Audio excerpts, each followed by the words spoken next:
All right, we're here. We're live. You're alive. Everyone's alive. Hopefully, no one's got the Ronas or the runs. Which, speaking of the runs, we're 27 days into the occupation of nothingness in Breckenridge, and I've only gone through 2 rolls of toilet paper. 2 fucking rolls of toilet paper. Why the fuck are people hoarding this shit? And I use it to blow my nose. Like, that makes, it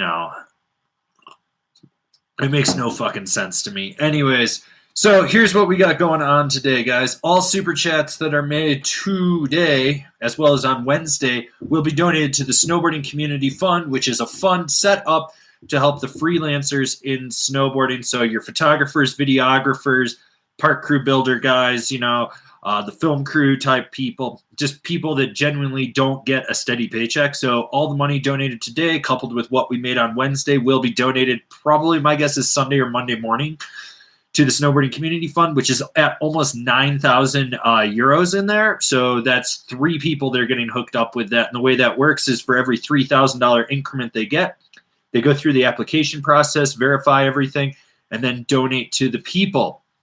So yeah, that's kind of what we got going on there. Hopefully you guys caught the Angry Snowboarder Show episode 6 yesterday. I feel like the ending of Choose Your Border was really, really solid. So yeah, Rubo Eris with the $5 super chat, and Raul Duke with the super chat for the homies. Thank you. And Chris Wong with the super chat for the Snowboarding Community Fund. So sweet. Thank you guys for donating. I think we're probably going to be able to donate. I think we were at like 150, 165, I think is what we were at. So I'm hoping that we can hopefully get up to like $200, $300 that we can donate to that fund. That would really help someone. All right, let's take some questions from Water Bottle. I want to live stream with Randy instead of Averin. Randy's passed out over there. He's fucking passed the fuck out, man. He found another case of Zima, original recipe, not that remake bullshit from 2 years ago. I don't know if he's coming back anytime soon. So yeah. Okay, so let's see what we got here for questions. Bottled and Cork. Differences between the Ride Super Pig and the upgraded Party Platter. Please review. So the big difference is Party Platter is true twin. Super Pig is directional twin. So the camber is slightly set back. So it's more back foot dominant on the Super Pig. You can actually see that when you put them side by side on there. Also, the Super Pig is more like cam rocker, and the Party Platter is more traditional camber. They have equal amounts of flex, but it's a little... I should say it's about almost equal. The Super Pig's a little stiffer in the tail than the Party Platter would be, but that's just because of the twin flex on there. All right. Let's see what we got here. Letters more. I second a full live stream with Randy. He'll wake up eventually. If you guys are really good, maybe I can convince him in a week or 2 to do a full 1-hour live stream. I don't know if he could do 2. I don't think he could handle it. So, yeah.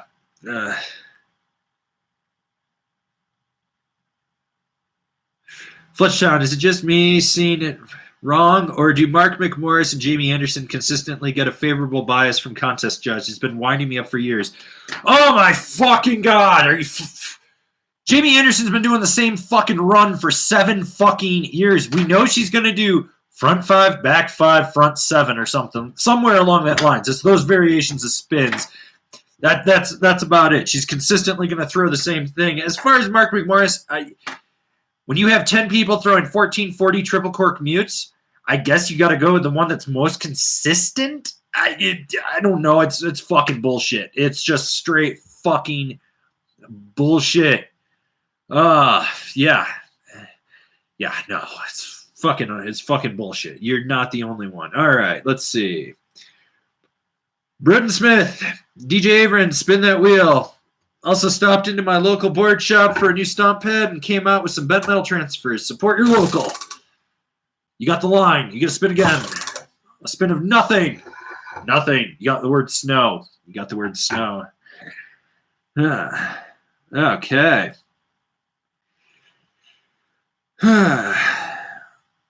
Let's see. Okay, what else we got going on here? Just a PSA from my moderator, Billy Ray Valentine. Listen, folks, I have to work today while I am here. So I expect you to behave. No one behaves in this fucking thing. None of us. I don't behave, but I'm the only one that can moderate myself. Ugh. Let's see. Ania Peterson, I need a daily driver to replace my too aggressive berserker. I got 2 powder specific boards, so looking for a great carver to also explore the park. Ride kink, roam gangplank, or capit outsiders. Out of those 3, go with the capit outsiders. That's going to be the most balanced board right there. Ugh. Okay. Tom T with the super chat. Thanks, bud. Donating to the Snowboarding Community Fund. We are hopefully going to feed some snowboarders. Speaking of feeding snowboarders, I know those of you that live in mountain towns, things might be getting a little desperate with no work. If there is any of you that are struggling for food right now, reach out to me, send me an email, let me know what's up. I will Instacart you some fucking food or something. I don't know. I'll do something to get you guys food. Yes. Chris Wong with the PSA. If anyone is a healthcare worker or knows anyone who is, Burton has a program that gives 50% discount on all their products to healthcare workers. Yes, we will support our healthcare workers in this time of need. Okay. Ian Sutcliffe, should I buy a split bean or DIY? Split my current one. Buy the one that's actually split. You're going to need that internal edge more than anything. Okay. Let's see.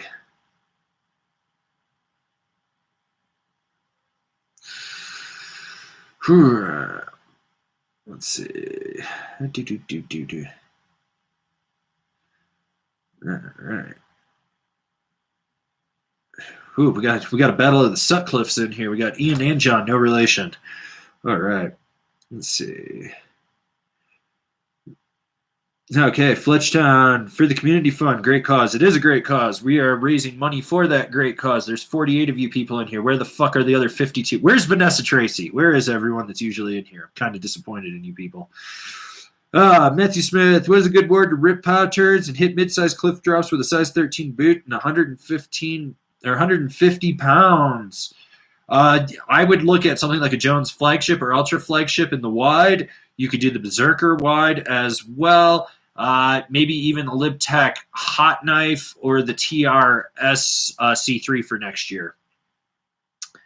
So, yeah. Let's see. All right.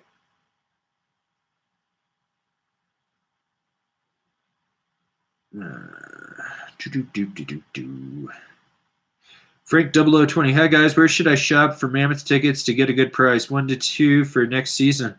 Not at the ticket window. I don't know if they sell down in Bishop or any of the other places. Some places sell, like some of the grocery stores sell lift tickets, and they're usually like $20 cheaper. I do know, though, if you buy off the website early, you can usually get a discount, too. So who knows next year what the prices are going to be. Woo! All right. All right. Oh, Bottle and Cork coming through with the REI Co-op for Mammoth tickets. All right. City Nick, got my new board. Do I leave it in the plastic for the next few months? No, you rip that thing out of the plastic. You go to angrysnowboarderstore.com and you buy the mystery envelope of Angry Snowboarder stickers. Then you sticker said snowboard. Why? Because I told you to. And I just restocked all the stickers on there. I've got to update it, but I've got more of the Snowboarding Culture's Not Dead, the big ones that will be going up on there, and those are in the mystery envelopes. So, yeah. All right. Shout out to my friend Anita Behrens that's here. Anita, I love you. Say hi to your husband for me. Ania Peterson. Thanks to you, I own a Capita Navigator, and I think it's great. In your review, you say it has a reverse flex pattern. Can you explain why Capita chose this pattern and why so many others don't? There are companies that actually do that reverse flex pattern so that you end up with a softer tail than a stiffer nose. And the reason is when you plow into things, the nose doesn't buckle back on you, so it just pushes through chunder easier. Some people don't like that because then the tail's super soft, so when you flex into the tail on a turn or anything, the board will bottom out more, or you'll really get it to just overflex and plane out. It's not for everyone, but the Rosnell XV has it, as well as I think it's the Sashimi that has it from Rosnell too. And there's one, I think there's a Nidecker with it too, but I can't remember which one that is. All right. Whew. All right. Okay. All right.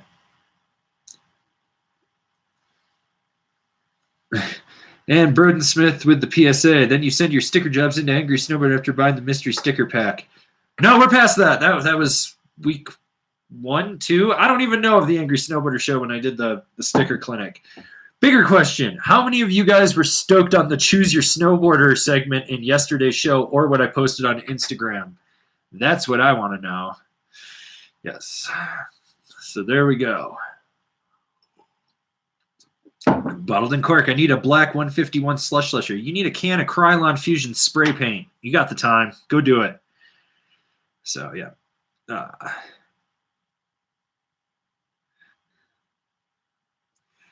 All right. Well, if you guys like Choose Your Snowboarder, wait till you see I'm working on one called Design Your Snowboarder. That one's going to take a lot more time. Might have to grow some facial hair. All right. Let's see. And if anyone has questions, make sure you put them over in the chat box on the side if you're on desktop, PC, whatever. And if you're on mobile, it'll be at the bottom on the app. So, yeah.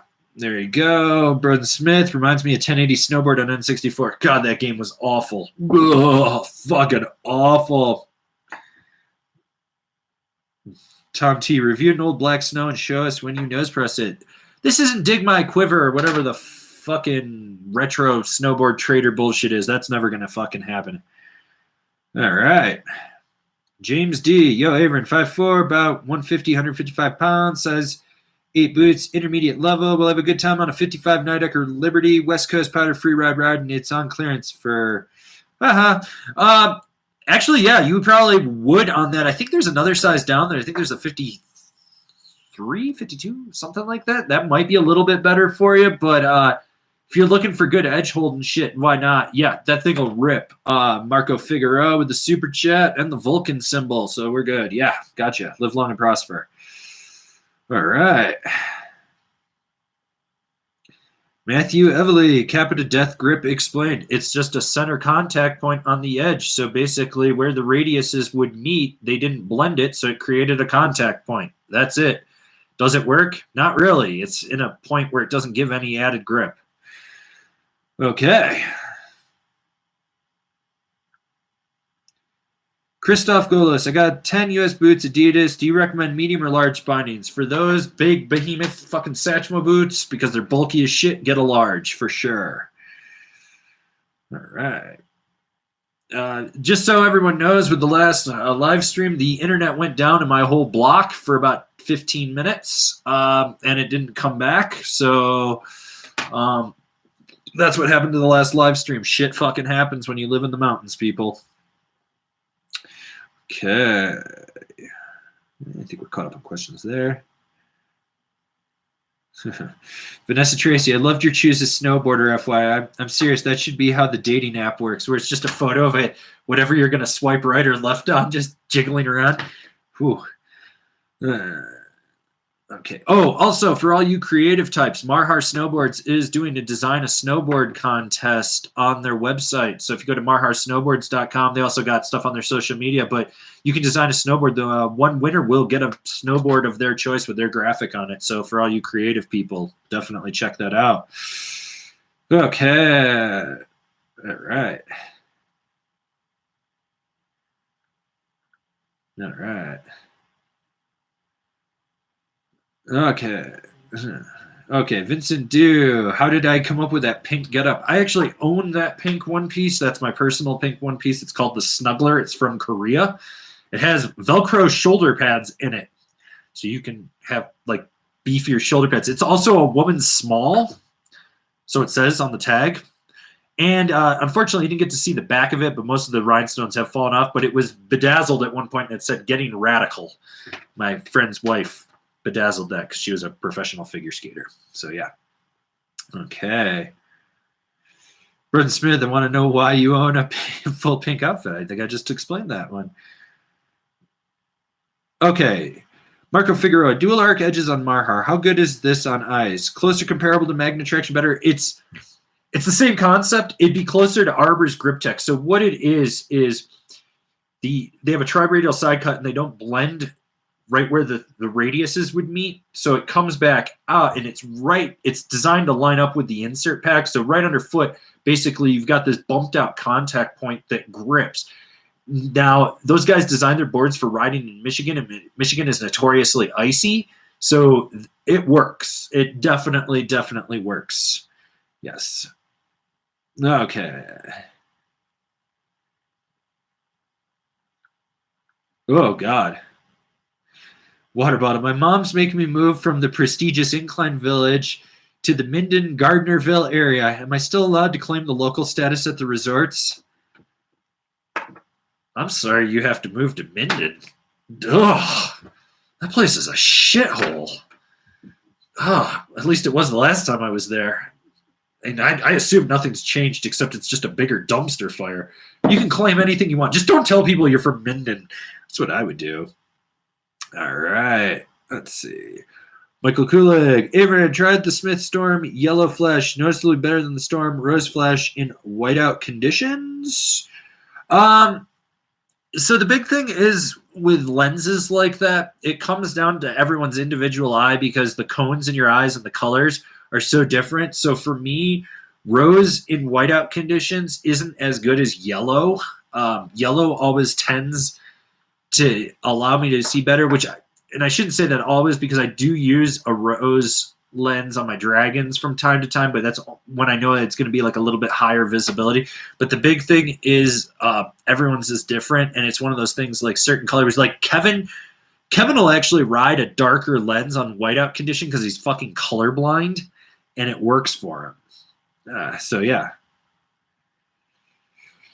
Takalo Lucian, too late for the party? Fuck no, man, you're just in time. Sheldon Krieger rode the GNU Mule Air on a super icy day at Sun Valley this year. The C3 Magna Traction did a really great job that day. That does work.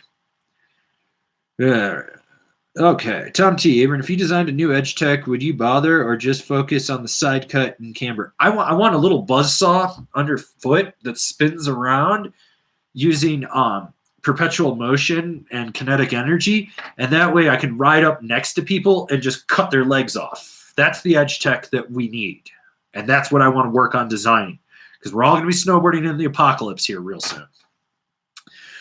All right, Ian the Welshman. Hey, boss, local stores selling Rome DODs at 50% off retail with size UK 9, US 10 pair 32 lash with their large, extra large binding B. Good match, please. Yes, you got a bulkier boot. So a 10 is like on the cusp between a medium and a large and an extra large for most boots.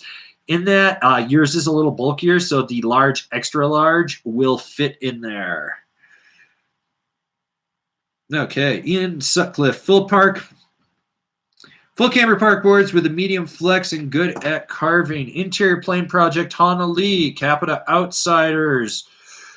Let's see what else is out there that is straight full camber right now that I'm thinking. Oh, Rome Agent as well. So there's 3 for you right there.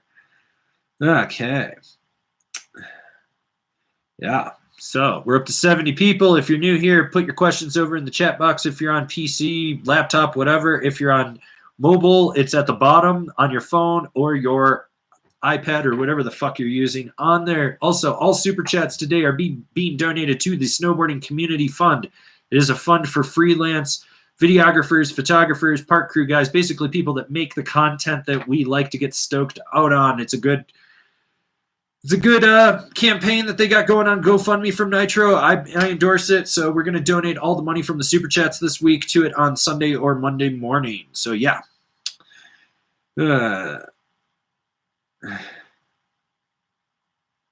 Okay. Michael Kulig, Buzzsaw Edge Tech for the War Orca. The War Orca's coming. But speaking of the War Orca, I should have War Orca stickers made up hopefully next week or so. I got to play around with some stuff, but I'm going to make some War Orca die cuts. So yeah. Okay, Marco Figueroa. Old lady loved Choose Your Snowboarder. Pink suit was definitely her favorite. She watches your shit more than I do, fam. Future VIP for sure. Dude, stoked that you guys like that. Yeah, I can't wait to do the Design Your Snowboarder one. I got an idea on how to do that, so I got to sit down and film all that shit. So that we'll see. Okay, Burton Smith, do you ride with a backpack? And if so, what brand? No. You know why I don't ride with a backpack? Because I'm never more than 10 minutes away from the base area. The only time I take a backpack is when I know I'm going to be riding park all day and I need to throw some like Gatorade and extra gloves and goggles and shit in there, and that's it. I have a North Face Eastern Mountain Sport collab backpack that is officially next year will be 20 years old. I got it when I graduated high school. And that thing has seen some shit. So, yeah. All right. Ugh. Let's see. I think we're caught up in questions up there. So, let's see what's going on. And there's no fucking boombox in my shit. I'm not an asshole. Maybe I need to make like a choose your kook border thing and just make some really kooky ass people. Yeah, fucking people with boomboxes on the fucking mountain. John Brown, did Mervin 86 the hot knife for next year? I didn't see it in their online catalog. They merged it into the TRS with C3 is what they did. So they basically, there was so much overlap. So it's the new TRS HP C3 or something like that. I can't remember exactly, but they know that they merged that in there. Okay, Mark DeCorso. Looks like Jones put 3D base on their 2021 boards. Thoughts? The Twin has a blunted nose and 3D base. Good for carving, charging, board, and groomers. Too much overlap on my Evil Twin? No, because their 3D is only like 3 millimeters. So it rides completely different than 3BT. It's more subtle, so you only notice it when you're doing if you're really paying attention to how you transition from toe to heel when you're going on those edges and how you're going to position your weight when you enter and exit a turn. I mean, if you really like the 3BT, which it seems you do, you're probably not even going to notice the spoon tech with the Jones stuff. Yeah. Okay. Okay. Ian the Welshman, how would you get the good ride to pose for Choose a Kook? I don't even need to get them to pose. I can just rip one of their videos off the internet and be like, Kooks! Kooks as far as the eye can see! Let's see.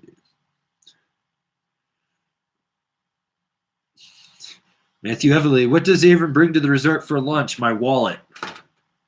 Why? Because I don't fucking eat at the resort for lunch. I don't take lunch breaks. I just ride, and then when I'm done, I stop at Mahi's Tacos on the way out of Copper because I'm not a peasant and I pay for parking. I have a parking pass, and I park right across the street from the base area so I can hit the taco spot, cross the street, get in my fucking car, and drive home. That's how I fucking roll. I don't fuck around with bringing food and shit. Before, when I was poor and I didn't have a car, I just didn't eat. There was a difference. It was great for weight loss. All right. Let's see. Jack Ripper, hope all is well with everyone. Shout out to Jack Ripper for sending me a video clip of him spraying Kevin from Snowboard Pro Camp at Big Bear. That was fucking phenomenal. Vanessa Tracy, let's keep those guys busy by designing the app. Whew. Jesus, designing apps. You want this dating app. Guys, Vanessa's lonely. Quarantine hasn't been kind.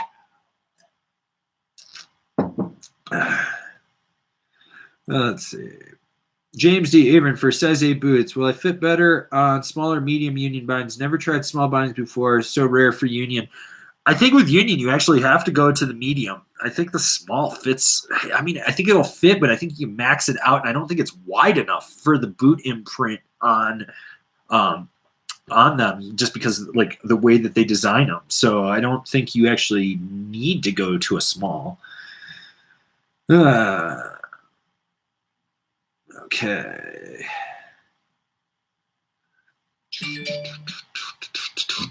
Sorry. Text messages. Oof. Fucking in a group text called the Quarantine. I just send nothing but memes. Okay. That's it. Okay. Up Freak X. Need soft good recommendations on soft good since my Smarty 686 pants and spider jacket are wearing out. Okay, since you killed the live stream last time, I'm going to tell you again. You're going to fucking burn the goddamn spider shit because that's fucking skier shit. You don't buy that shit. It's fucking garbage. Just fucking garbage. Now, here's what you do. Everyone's local shops are blowing everything out right now. So there's tons of screaming deals. And if they have last year's stuff, there's even bigger screaming deals. So what you need to do is figure out what brand fits your personal style. And none of this skier bullshit. None. We're trying to make you guys better snowboarders, not people that snowboard. People that snowboard wear ski brands. Snowboarders wear snowboard brands. So ditch the fucking spider bullshit. You got this? You're better than that. You're watching this live stream, not someone else's. So I know you're fucking better than that. So anyways, what you're going to do, if you do not have a local snowboard shop, then hop online. You can buy it through any of the affiliates listed in the description below, but see what they've got. Volcom's got some good stuff. Burton's got some good stuff. 686. My personal favorite is L1 outerwear. I've ridden L1 outerwear for 10 plus years. It's my favorite because not everyone has it. I like to be the only one that has that stuff. Plus, I've also discovered that when I pull an L1 jacket out from 10 years ago, people are like, oh, what's this? This thing looks so new and so fresh. And I'm like, this thing's 10 years old. So, yeah. Yeah. All right. Let's see. Okay, so we got Russell Brown with this $20 super chat for the cause. Thank you, Russell. Appreciate that. And I know that the cause does. Marco Figueroa, cop that Vertica, bro. Yeah, Vertica, fucking Fisher Price, fucking my first outerwear. Woo, fucking, that tells you you're a fucking kook. Shit's built like a goddamn garbage bag that doesn't breathe. Ugh. Okay. All right. Okay. Whew. Okay. Okay, Jack Ripper, what's the difference between an impact base and a center base? I know some park boards have an impact base. Impact base is just an extruded base with a different name. That's all it is. It's just a base for destroying it. Centered, extruded, doesn't fucking matter in all honesty, really. Most people, like, you're never going to notice any differences in it. It's just how easy it is to repair. That's it, and like how it takes a structure when you stone grind it. Okay. Ania Peterson, you were saying the other night that you suck at relationships and you're not a great snowboarder either. Shouldn't the first have made you awesome on the snowboard? Can you elaborate on either? Have you seen this? This should tell you all you need to know. I'm a horribly mediocre snowboarder.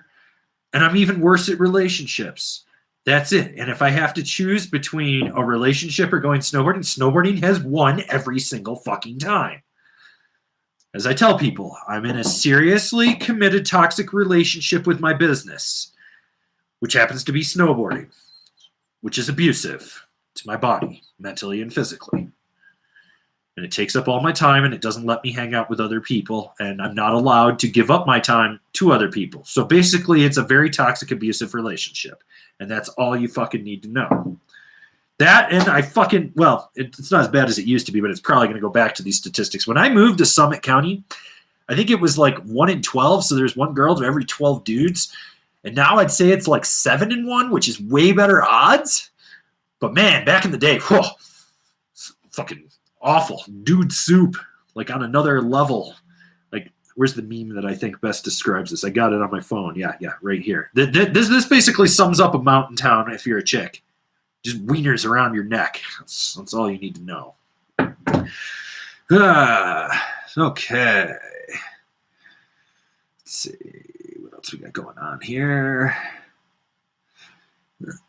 Oh, Vincent Dew, when's the Randy dating advice coming on the show? I don't know. I keep giving you guys the phone number to call, and no one fucking ever calls. Really disappointed in you people. Really disappointed. I don't know. Maybe it's because I scared you all off with Andre the Giant Schlong last time I put that number out, but whew, yeah, okay. Yeah. Whew. Also, Vanessa, Tracy, I hope you were able to get your Instapot back from your evil ex-boyfriend. Okay. All right. Let's see. Okay, let's see what we got here.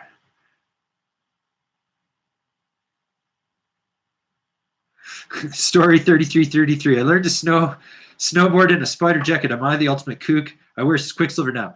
You're also from Florida. You don't know any better. No one told you these things. You have to go to Peter Glenn to get gear.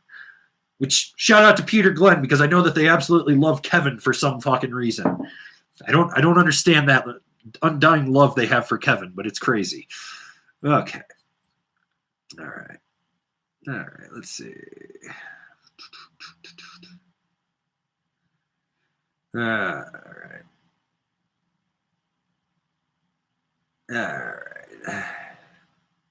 Tom T, did you talk to Jay? Anything new from smoking next season? I haven't. Jay called me at midnight in November. I think it was maybe December. You don't answer the phone when it's midnight your time and Jay's calling you. Actually, it might have been 1 a.m. his time. So, yeah, it was 2 a.m. I can't remember. He was probably up on trucker speed looking for Randy. Needed to get a quick score. So I didn't talk to him. So, yeah. Burton Smith. My girlfriend questioned the kind of people I'm live streaming with after that picture of Andre. It builds character. It builds character for all of you.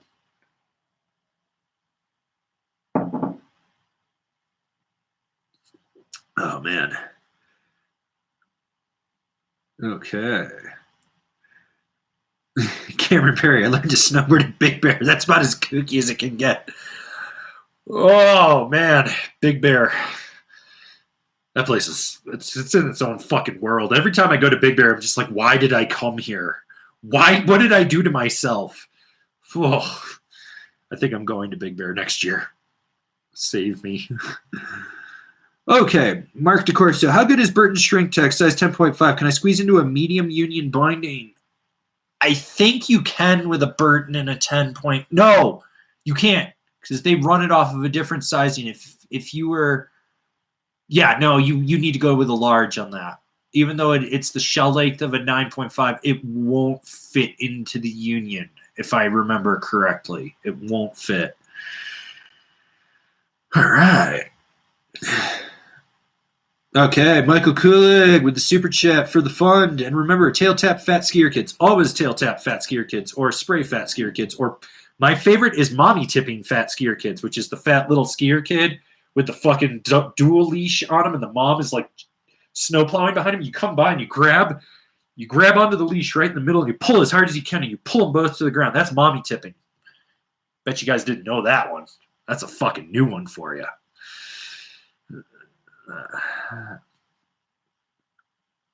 Water bottle with the PSA. There's been a strange lack of mourning for L Stacker's Adventures. R.I.P. R.I.P. L Stacker's Adventures.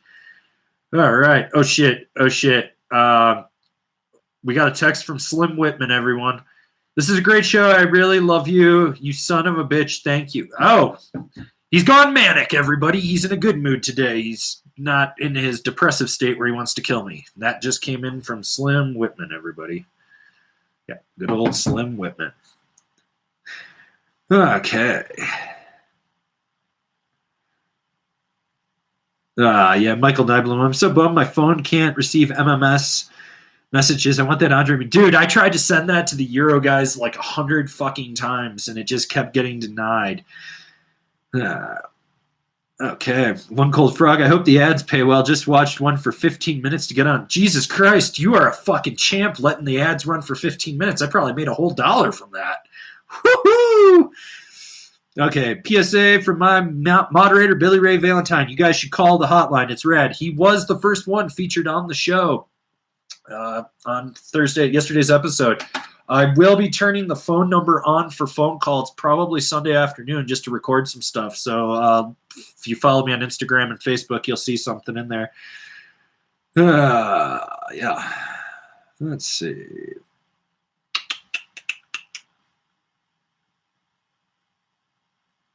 Okay. All right. Let's see what else is going on.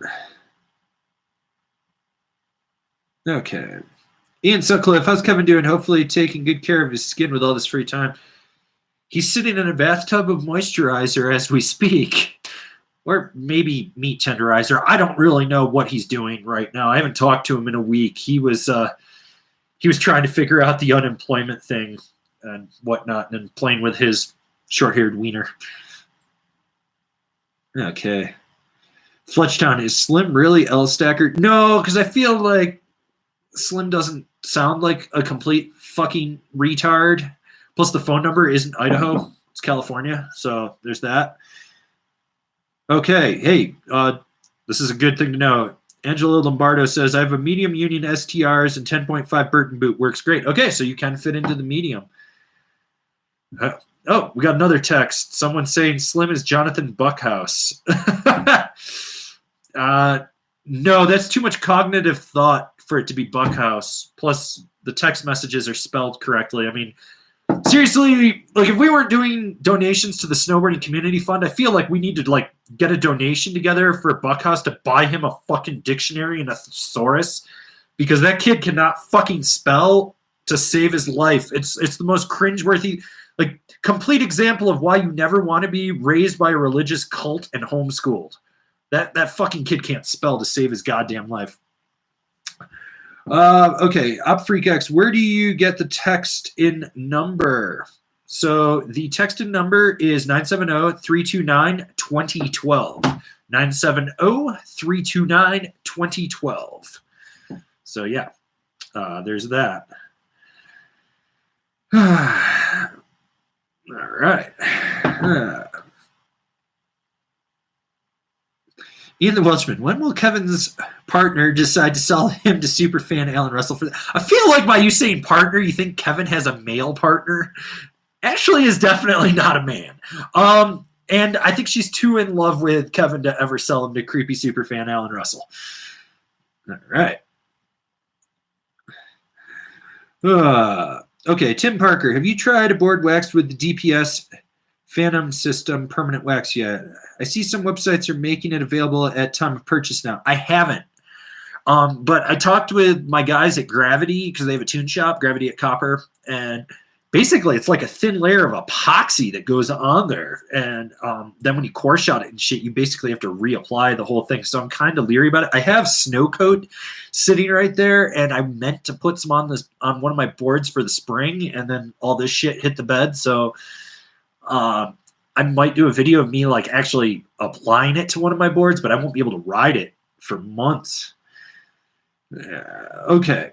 TR Skate, Angry, how many months of the year is your season? I live in Pennsylvania and we basically don't have a season. Yeah, no, you guys are fucked.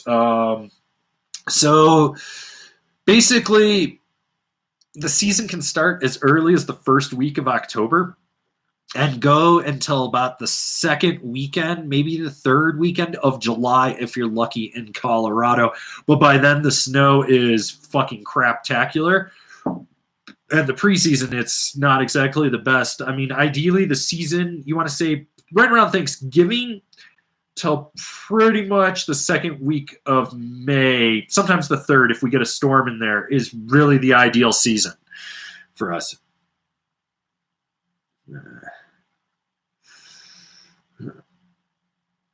Delfino, spin the wheel. Arbor Westmark, rocker for Midwest Ice in Colorado riding. Yes, you don't get a spin of the wheel, but Broden Smith just dropped $2 in the super chat dictionary for Buckhouse, so I'll give him a spin. We'll see what the word is. Community. The word is community, and we are a snowboarding community. So yeah, Michael Nyblom, 2 pesos for the fun. Thank you, Michael. Okay, Delfino now with the super chat. Spin the wheel. Arbor Westmark rocker for Midwest Ice, Colorado. Keep up the angriness. He spelled angriness wrong. There's an I in there. Community, community, community, community, community. We're spinning the wheel. It doesn't fucking matter. Actually, there will be new prizes on the wheel next week for Wednesday and Friday's live streams. Remember, we live stream every Wednesday and Friday at 1 p.m. Mountain Standard Time. So yeah. All right. Okay. Mark DeCorso, I never knew you had to actually watch the ads for people to get paid. Been watching the ads. So the CPM is based off when you do play the ads. You can skip it, and you get a percentage of that before the skip, and that's usually what most people bank on. But if you don't skip the ad, it raises the rate, and the longer you watch the ad than the video, it also raises. It's also part of the algorithm that YouTube has. So yeah. Okay. Okay. Jack Ripper, yeah, he needs someone to proofread his stuff. It's bad. Well, I can't ask his wife. She's too stupid to do that, too. And I know you're talking about Buckhouse. Okay, let's see what else we got going on here. Water bottle. Give us Stiff Whitman's number so we can spam him. No. No, because one of you will track him down, and then you'll probably call the SWAT team on him, and then it'll be a thing in the news, and it'll expend our resources that are already stretched thin, and we don't need to be doing that, so no. Okay. Okay, Vincent Dew got a Goliath, a Super Pig, and a 10-year-old 12-millimeter camber thing. Which will do a better job at spring skip skiers? Super Pig, all the way. You got more surface area and a shorter board, so you can crank that volume, torsionally flex it, throw that spray up, you're good to go. Okay. Takala Lucian, you mentioned in the past that you would like that it would be a possibility to redo the Boot Fitting 101 series. Something else to add over them? I've learned a lot from. I just don't like the way that they're done. I want to redo them with a higher quality and really get in there. I mean, like those were some of the first like big series videos I did. I don't really like any of the old stuff I've ever done on here because like I go back and I look at it and go, yeah, this stuff is awful. This stuff is just the absolute fucking worst. Also, for all you guys texting me that want me to send the meme, I'll do it after the live stream. I don't really feel like taking away time from that. But yeah, all my old videos, I always think that they're atrocious and I can make them better, and I'm always trying to figure out how to make them better. I was actually surprised at how well the Choose Your Border one turned out because I made it in about 12 minutes. So yeah, let's see. Tom T, the best stale fish ever, brushy or other? Brushy's is good, but Stale's 360 stale fishes always look good. But really, one of my favorite people that doesn't, and none of you all know who this is my boy Andrew Agar that sometimes pops into the live streams in here. Stale fishes are like one of, like, he's fucking got those things on lock, dude. They always look super fucking good. Okay, let's see. Let's see. Up Freak X. So you're saying we need to just watch all your videos? Sure, why not? Just let them go. I mean, YouTube will ask you after, I think, like 45 minutes if you're still watching. So yeah. Okay, let's see. Steve, okay, I have no sympathy for people who in 2020 with all the autocorrection tools out there can't spell or use proper grammar. I have no sympathy for people that try to not better themselves. You know what I've been doing? I signed up for Masterclass. Why? Because I'm going to get educated, learn a bunch of skills. Actually, it was buy one, get one, and I think I might put the freebie masterclass.com because it's the fucking fully unlimited one. I might put that on the wheel next week for one of you guys to win. So,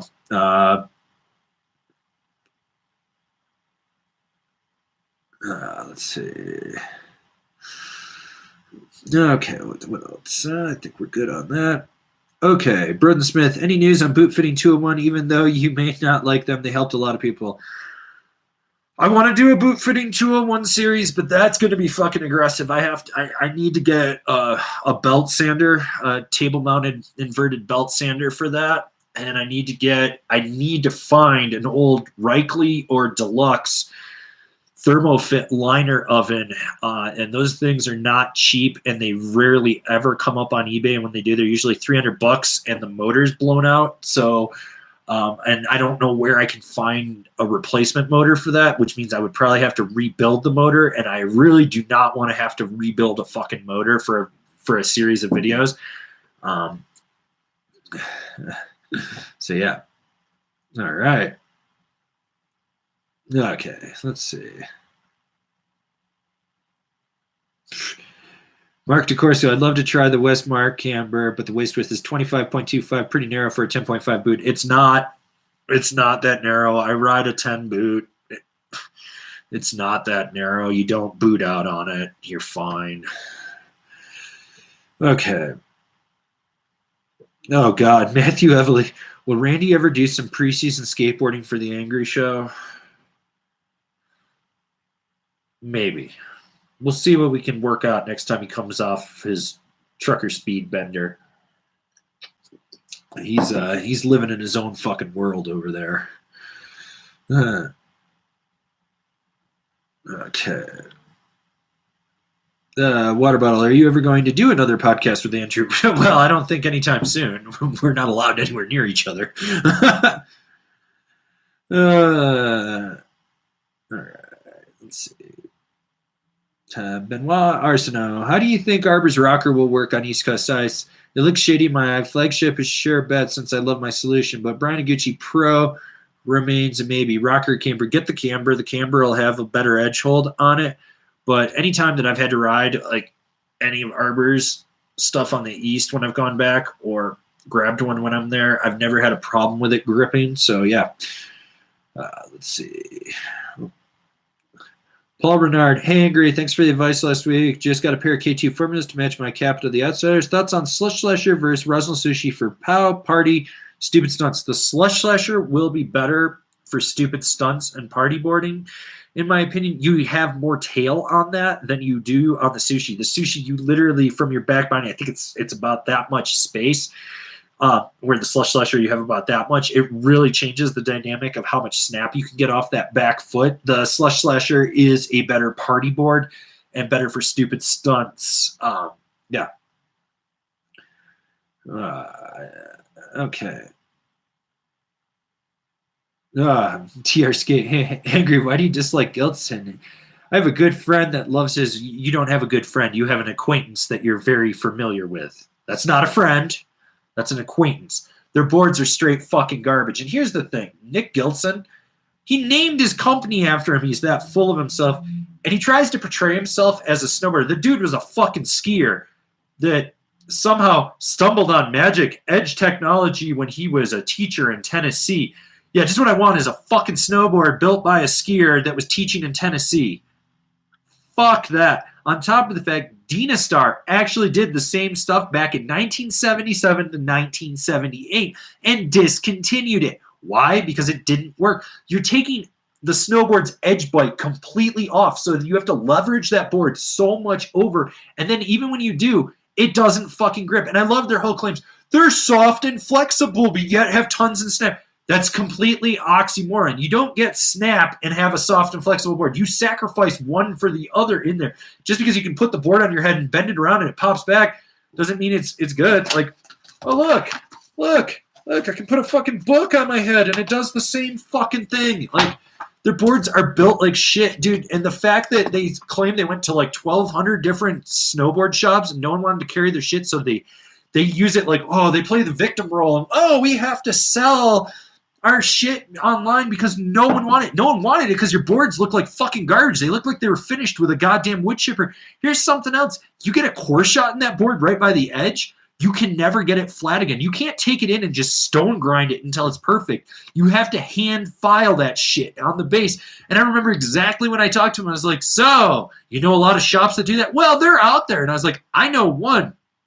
And we have something like, I don't know, 60 tune shops in our county, and one can do it, and they charge $100 for it.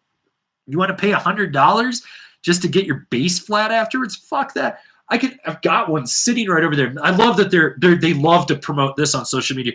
None of our boards have ever broken, and then you just see the stream of people that have snapped their boards and been like never broken. Dude, their boards are fucking such fucking garbage. They're using shit-ass fucking epoxy, shit-ass fiberglass, old-ass fucking Durasurf bases. They don't even use ISO. They use Durasurf, which is, in my opinion, a lower quality fucking P-Tex on the base. Oh, fuck. Fucking fuck, motherfucking fuck. Okay. Broden Smith with the super chat. Didn't realize Rant was on the wheel. It's not. I'm just giving one. You get what you want. Okay. Arnaldo Azevedo. Got a Carew Shapes auto before everything shut down here in the UK. Quite stiff, but not overwhelming. I can now carve switch on it. Hope you can try one. Dude, I want to try the Carews. We'll see what goes on in the fall. I still have companies trying to email me and be like, hey, you want to review this? And I was like, where the fuck am I riding it? Yeah. Oh, yeah. So, yeah. Oof. Okay, let's see. Okay. Let's see. Whew. Okay, I think we're kind of caught up. Michael Nyblum. Tom Sims named his brand after himself. Tom Sims also invented snowboarders. Snowboarders, not snowboarding, snowboarders. Like the image of what a snowboarder is and the principles of a core snowboard group. What did Gilson fucking do? Bought a fucking Airstream and went around touring, doing cocaine and boofing buttholes and shit. Fuck them. Oh. Jack Ripper makes a great point, too. Gilson's Facebook ad was offering a free $100 gift card when you buy their best-selling board. If a board is your bestseller, you wouldn't have to offer up $100. Facts. Right there. Michael Kulik. Averin, my slush slasher is now edge high compared to the base. What causes this? Edge high usually means that they stone ground the base too much and they didn't do a base edge on it. They just didn't run it on a belt. You can bring that back down. That's not hard. If you take it to the shop and tell them don't run it on a stone, run it on the belt a few times, and they'll be like, oh, a few times. Be like, yeah, like 5 to 10. That should bring it back down. Okay. Let's see.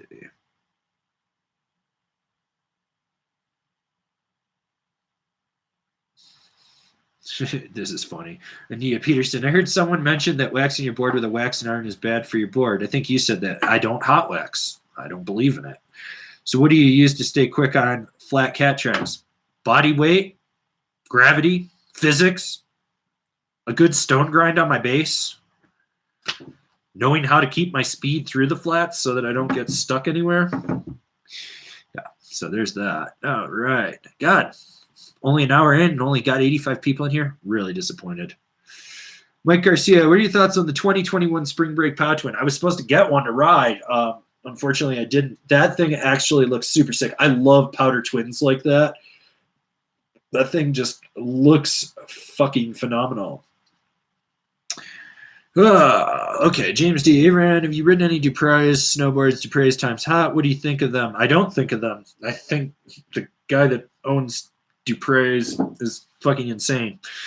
And I've come to the conclusion that if I think someone's insane, I probably won't want to work with them or ride their product. Like I've realized now, like I've allowed too many shitty companies the access to let me review it.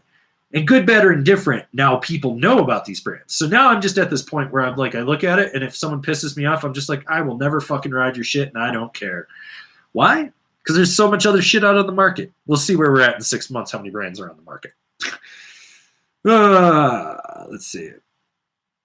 Oh, T-Will. What's the deal with blemish boards? Worth getting? Yeah. So 9 times out of 10, a blem board is one that got caught in quality control that had a little extra epoxy in the cassette. So you get a little dimple in the top sheet. It really doesn't do anything. Or sometimes you get one that like maybe around the tip, the base material doesn't match up to the edge, so there's a weird little gap in there. Some people would freak out about it. I just drip some epoxy in it and be like, nah, it's good. And if it breaks, nah, I got it for half price or 80% off or whatever.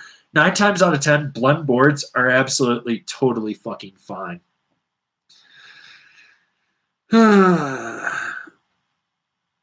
Okay. Matthew Everly. Are DC boots typically marketed stiffer than they actually are? Got some DC controls at the local and well marketed as a Flex is 6. They feel more mid stuff. Also explained by my fitter. What's a 6? What's a 6 mean? Is that a universal number? It's an unquantifiable number. Those numbers are fucking bullshit. You want to know how? I'll show you guys right now how they fucking come up with flex pattern or flex ratings in a boot. Put the boot on, you stand in it, you flex. That's kind of stiff. I'll call that a 7. Hand it over to Jimbo. Jimbo puts it on. It's not that stiff. It's like probably like 5 or 6. 6.5. That's how they fucking came up with that flex. Right there. There's no quantifiable way. Okay. Grigory Chuganov. Winter Prior Snowbirds saw them in a local shop. They are a brand that has been around for like 20 years outside Whistler. They were referred to as the Never Summer of Canada for a long time up there. Not a title I would want to have, But yeah, they're designed for Whistler conditions. They've been around for 20 years. The owner died, I think, 2 years ago, so someone else owns the company now. I've never actually, or I shouldn't say I've never ridden one. I haven't ridden one in probably 16 years, 15, 16 years. All right. All right. Okay. All right. See, this is what I want to talk about with boots. Water bottle makes a point. I'm in a Solomon Launch Boa in 11s. They call it a park boot. I'm light enough. It's a free ride boot. Yeah. All right. So let's say you're a size 10 and you want a medium flex boot. So you're size 10, medium flex boot. You're 5'11" and 150 pounds. Okay. I got 50 pounds on you. Same size. I'm a little taller than you. I put it on. That boot's going to flex entirely different. And that's the big thing with boots. Like bindings, there's kind of a universal flex to it. Obviously, like if you're a lighter weight and you're in a stiffer binding, it's going to be more stiff for you than it is for me and vice versa. But that's the whole thing about boot flex. Then I wish people would understand that. Like when I see these fucking idiots at the Good Ride doing these fucking boot reviews and they're like, it's a mid-flex. And I'm like, you're 235 fucking pounds, man. And you're putting on a stiff-ass boot. Yeah, of course it's going to be, or a stiffer boot. Of course it's going to be a mid-flex to you. If I put Kevin in the same fucking boot and he's got the same size foot as James Beastie, Kevin at 165 pounds isn't going to flex that boot the same. You put someone that's out of shape into a mid-flexing boot, and they'll be like, oh, this is stiff, versus someone that's totally in shape. It's like, I ride the K2 Thraxis. That is literally the stiffest boot they make, except for their backcountry boot. And I will not ride the backcountry boot because it doesn't have triple bullet. The Thraxis is not a stiff boot to me. It's stiff for about 20 days, and then it breaks in, and it's a mid-flexing all-mountain boot to me. And that's the big difference. Okay, let's see. Okay, TR Skate, what all-mountain board were you riding before the coronavirus? Oh, God, let's see. So I'd taken out the new Rosinal Juggernaut, the new Rosinal Revenant, rode a bunch of stuff like the Shaman from Borealis and a few of their boards, rode some Kempers. I'd just gotten in some Rome stuff. I just got in Capita, Endeavor, Spring Break as well. I was about to pick up Jones and Yes. K2 was supposed to be coming in as well as Ride. Yeah, there was a whole shitload of stuff that was about to come in, and there are so many new boards I was supposed to be riding this year. I really do need to sit down and fucking look over all the catalogs tomorrow, and that might be what I do because I kind of want to talk about boards next week in the Angry Snowboarder show. So, yeah. Okay. Justin, Aaron, when the toe of my boots fold inwards a little bit on the toe strap, is that a good thing or should I just tough it out? That is not a good thing. That means you have a crease in there and your strap is pushing in and it's creasing the boot and pulling it back. Readjust your toe strap to the angle. So there should be like a 3-pin system on the side. You can adjust that and maybe you want to move it a little more forward. So that way it's not coming back. It's not like hitting at a point where it pulls it back. And do that, but otherwise, if you start to crease the boot like that, eventually you're going to get this. You're going to blow the boot out on the side, and you're creating a weird flex point in there that's not natural to the boot. Ian the Welshman, were you going to ride the 2021 simulator? No, because it didn't change. And there was no change in that board, so it wasn't one. Jack Ripper, any new Rome park board for 2021? The board from Rome that I'm most stoked on that's a park board is the Party Mod, and the Party Mod is the old Rome Mod rocker.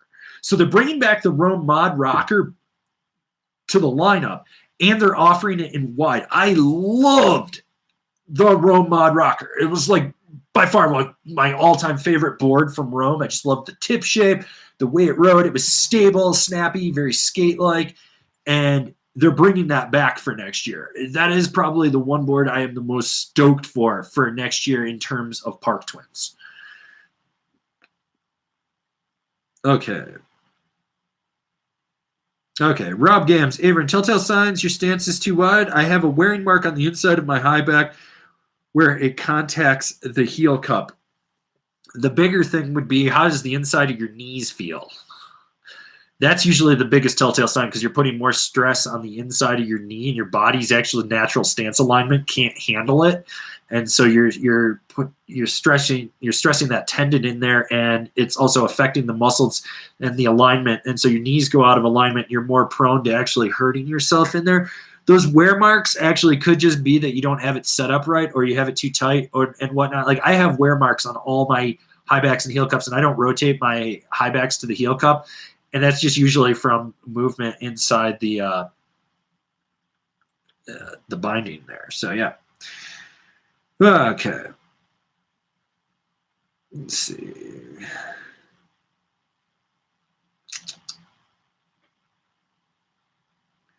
Mark DeCorso, you're 6 foot with a 10 boot. What's your ideal all mountain freestyle board size?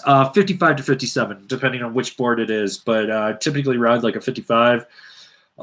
If it's more of a powder season, then I bump up to like a 57, but that's where I kind of keep it. I tend to favor a little bit of a smaller board just because I like to throw them around and whatnot. So, yeah. Okay.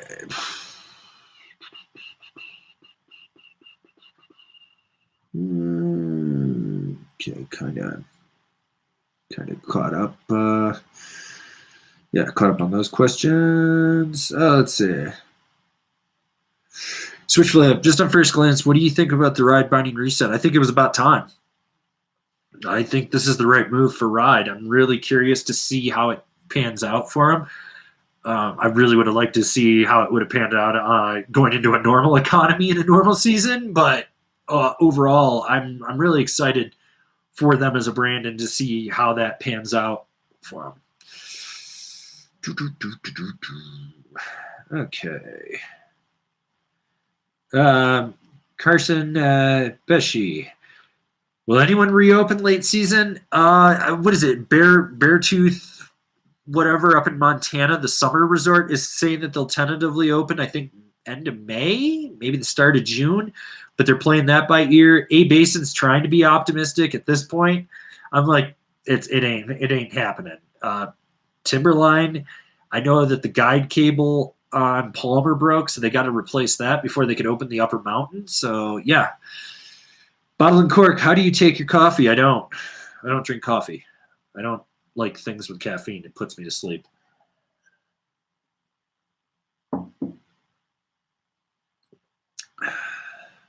Okay. Switch flip, just on first glance, what do you think of... wait, no, I've already read that one. Where's the other one? There it is. Kevin Mao. Was there any changes to the ravine? They added a new ravine this year, which is the Rome Ravine Select, which I believe is slightly stiffer and a higher end base. And I think that's it. So, yeah. Let's see. Okay. Igor K. Rome Black Label versus Katana impressions. The only difference between the Black Label and the Katana really is the high back. And that is the only difference between the Katana and the Black Label. Next year, I think there's a change in there with the straps, but because the Black Label gets a new heel strap on there. But overall, I mean, is it really worth the price jump? Honestly, probably not. I got them because I got screaming deals on all three of my pairs, and I really like the way that binding rode. I mean, I probably would have been fine with a Katana too. So, yeah.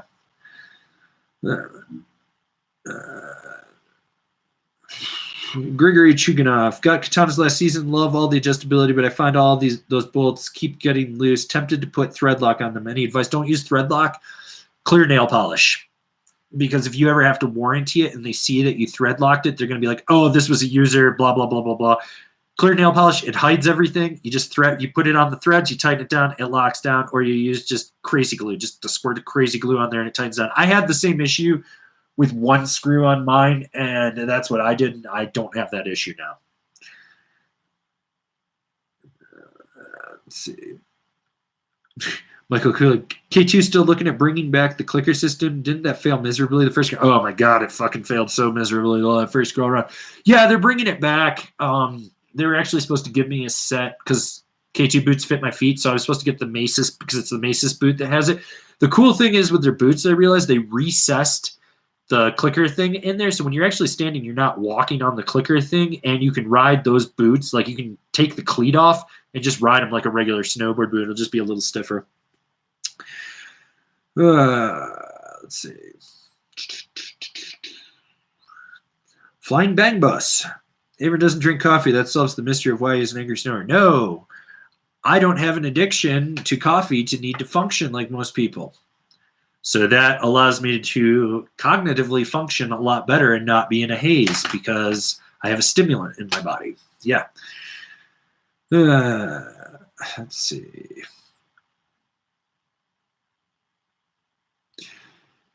Derek and G see a lot of boards now with 3D shaping scoops. Are there substantial differences? Yes and no. Some of them, it's so subtle. It's a marketing ploy. You don't fucking notice it. Other ones, you actually can see the snow will funnel out at the nose, so it allows a better float and a better glide in general. Yeah. Let's see. Rich listeners, there's supposed to be a difference between the 2020 and 2021 Super DOAs other than the graphics. They tweaked something in the Super DOA, and I think it had to do with the flex pattern, and it's similar to like what they did with the indoor survival and the titanial struts. I think they swapped those out to like a carbon fiber strut, and I think the Super DOA has something similar to that. Yeah.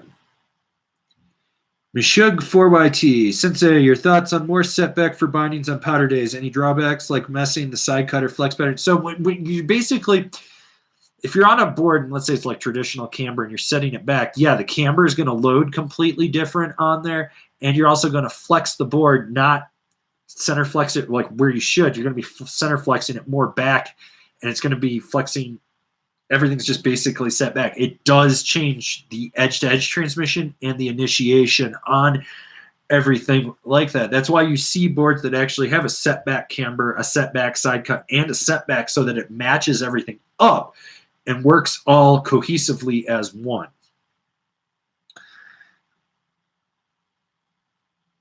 Okay, water bottles. Since I'm moving, we'll be closer to bigger resorts and most likely riding those.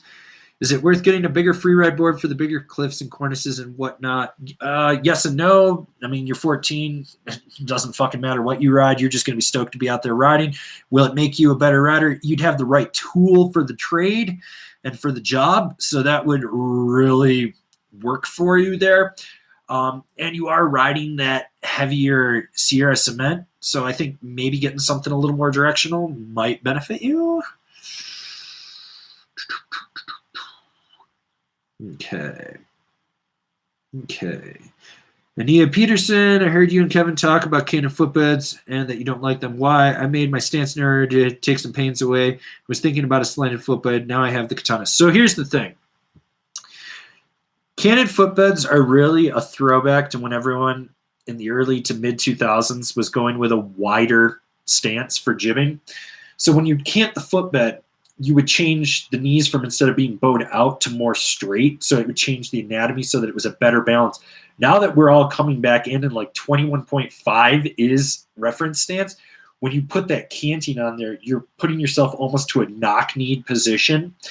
And so with someone like me, I cant the footbed slightly in my boots just to compensate for my body's anatomy. So when they're already slightly canted, then I put them into a canted binding and my feet just go like this, and this is my knees just hitting each other like that.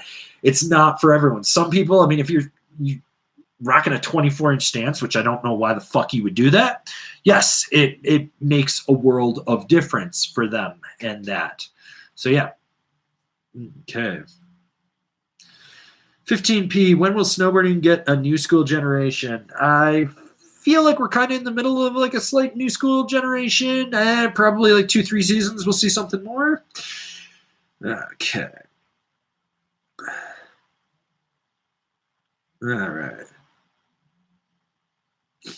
Vanessa Tracy, I want to know why you don't believe in left and right socks. Because I have ones that are labeled left and right, and when you put them side by side, there's nothing different to them. I mean, obviously, if it's a padded sock, yeah, okay, it probably has a little something. After about 25 washes and the padding's blown out, it fits the same on each one. Let's see. Let's see. Water bottle. I'm 2 days away from my birthday. I'll be a big boy soon. Until you can drive down to the local Quickie Mart and buy me some cigarettes and a 40 ounce, you are not a big boy.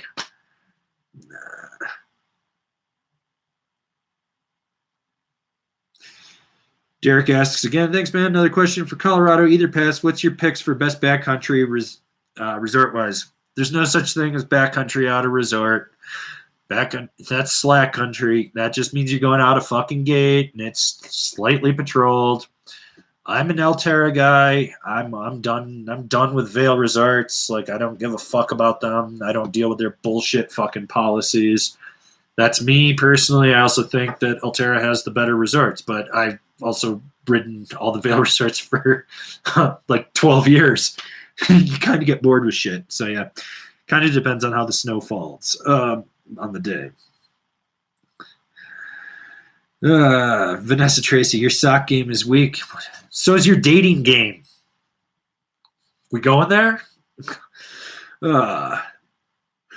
Grigory Chuganov, what did you think of Borealis boards? Was drilling over the Marauder for a year now. I actually really liked them. The Marauder was stiffer than I thought it was going to be. That was the big thing. Their boards are actually stiffer than, and that's something I've noticed with more French-based companies is they make their boards stiffer than you think they would be. That thing just plowed through fucking chunder like no other. So yeah. All right. Okay, let's see. I think we're catching up on questions. So once again, if there's anyone new in here, pop the questions over on the side or down below if you're on mobile, and I will answer them. Anyone that wants to super chat, all super chat funds go to the Snowboarding Community Fund, orchestrated by Nitro Snowboards. That money goes to freelance videographers, photographers, and whatnot inside the snowboard industry to help them in these uncertain times.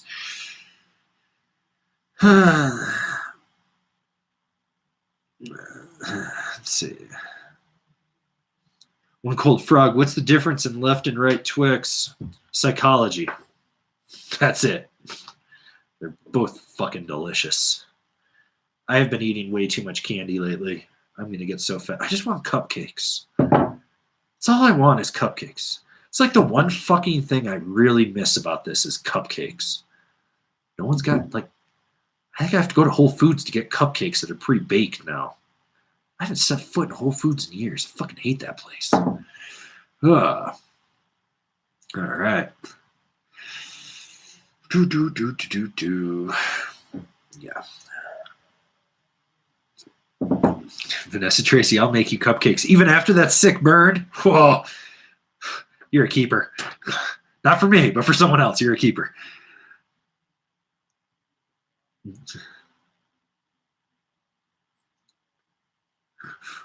Anita Behrens, I'll bring you cupcakes. What kind? Oh, Anita's going to bake me cupcakes. I love Anita. Anita has fed me for the last 2 years. I love this. Oh, I want like something chocolate. I don't really care. Like a yellow cake with chocolate or something. I don't really care. I just want cupcakes. That's all I want. Ian the Welshman, that's a top 5 right there. Top 5 quarantine snacks. I'm trying not to let you guys get fat. That's why Randy's showing you how to stretch slowly and do exercises and shit, which actually I got to work out. Remember, everyone, don't become fucking doughy on me. Ugh, I don't need you to be doughy. Be the worst. Ugh. Mike Garcia, did you ever cut the Outdoor Masters goggles in half? No, that's on the to-do list of shit that I need to fucking get done on. I think next week I'm going to finish out Friday, and then you'll get a video Saturday and Sunday, and then I think a week from this upcoming Monday, I might take a week off to work on some stuff and give myself a mental break. I got to figure out some financials. Also, I got a call on Tuesday with the guys from Evo about affiliate things. I think they're going to cut my commissions. So better not try to fucking cut my payment for this month or I'm going to be royally fucking pissed. Let's see, yeah. Cameron Perry, The Angry Cooking Show. I'm going to the grocery store so I can make some fucking cheddar, ham, potato, broccoli soup after this is done. Also, got to go to the liquor store and pick up some booze for people. Because even in these uncertain times, I like to keep my friends well stocked. Also, we've got another text from Slim Whitman here. And this is scary as fuck. I'm with you, Averin. I hate coffee. I only drink hibiscus tea, you fucking moron. The live stream is going great. I love you. Ooh, Slim Whitman. Slim Whitman. Oh, and he also wants everyone to know that he's a very, very intelligent they, them, you motherfucker. I think he's a shim. I'm pretty sure Slim Whitman is a shim, which is fucking scary. Goddamn Slim Whitman. All right, yeah, okay. What else we got going on here? Cameron Perry, maybe Slim is Shaun White. That could actually be a very viable thing. California phone number, same area, they, them pronouns. If you squint hard enough. Oh, God. Slim Whitman's just said, don't make me post my OnlyFans link in the chat. That dude is totally diddling his butt for tokens. He's a butt diddler. All right. Michael Klug, has anyone heard from Marco, or did they go on their date and Vanessa gave him the full praying mantis treatment? Marco's actually married, so no, they did not go on their date. Let's see, Carson Pesci, what did you think of Blake Lamb cutting the sessions boards? I don't even give a fuck about Blake Lamb. I was like, okay, cool. Were you famous? Like, did you really do anything in snowboarding? That's just a fucking attention grab. That's all it is. Oh, boo-hoo. No, look at me. Man. Oh, yeah. Okay. Whew. Let's see. Mark DeCorso, thanks for all the advice. Definitely going to demo some 157s for next season. Always just go 59 or 60. Yeah, drop down a little. Even look at something that's a mid-wide, and it'll change your perception. Let's see. Rob Gams. Averin, has 32 changed the sizing of their boots, or is this season's 9.5 the same as last season's 9.5? I don't believe that they fucking changed it just because mold costs would be so high. So I think that they're probably going to be just the same. I mean, you're talking $100,000 for a new mold per size, so that's a lot of money to invest.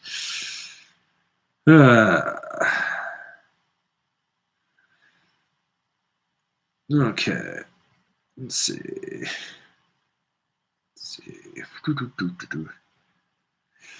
Derek asks, think the step-ons are worth the extra money? Fuck no. Those things fucking... I mean, they're good for the right person, but overall, fucking... I also think the hype has completely died on them. Like, it wasn't as high as it was last season to this, like, current season. Yeah. Let's see.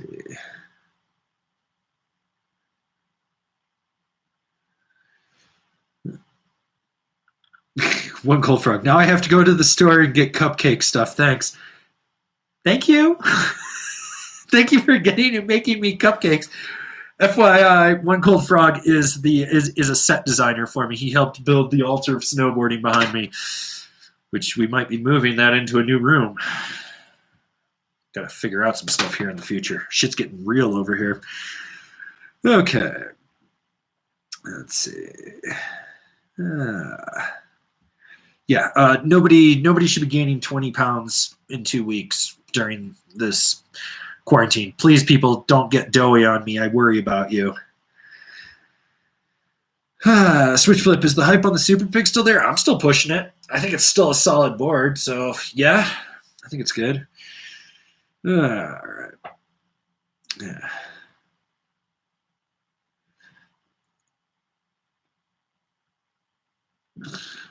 Ball and Cork, I tried to Instacart some vegan butter so I could bake, but it said I could not get it for a fucking week. Well, that's your problem. You tried to get vegan butter. It's like vegan bacon. It just doesn't fucking work. It's bullshit.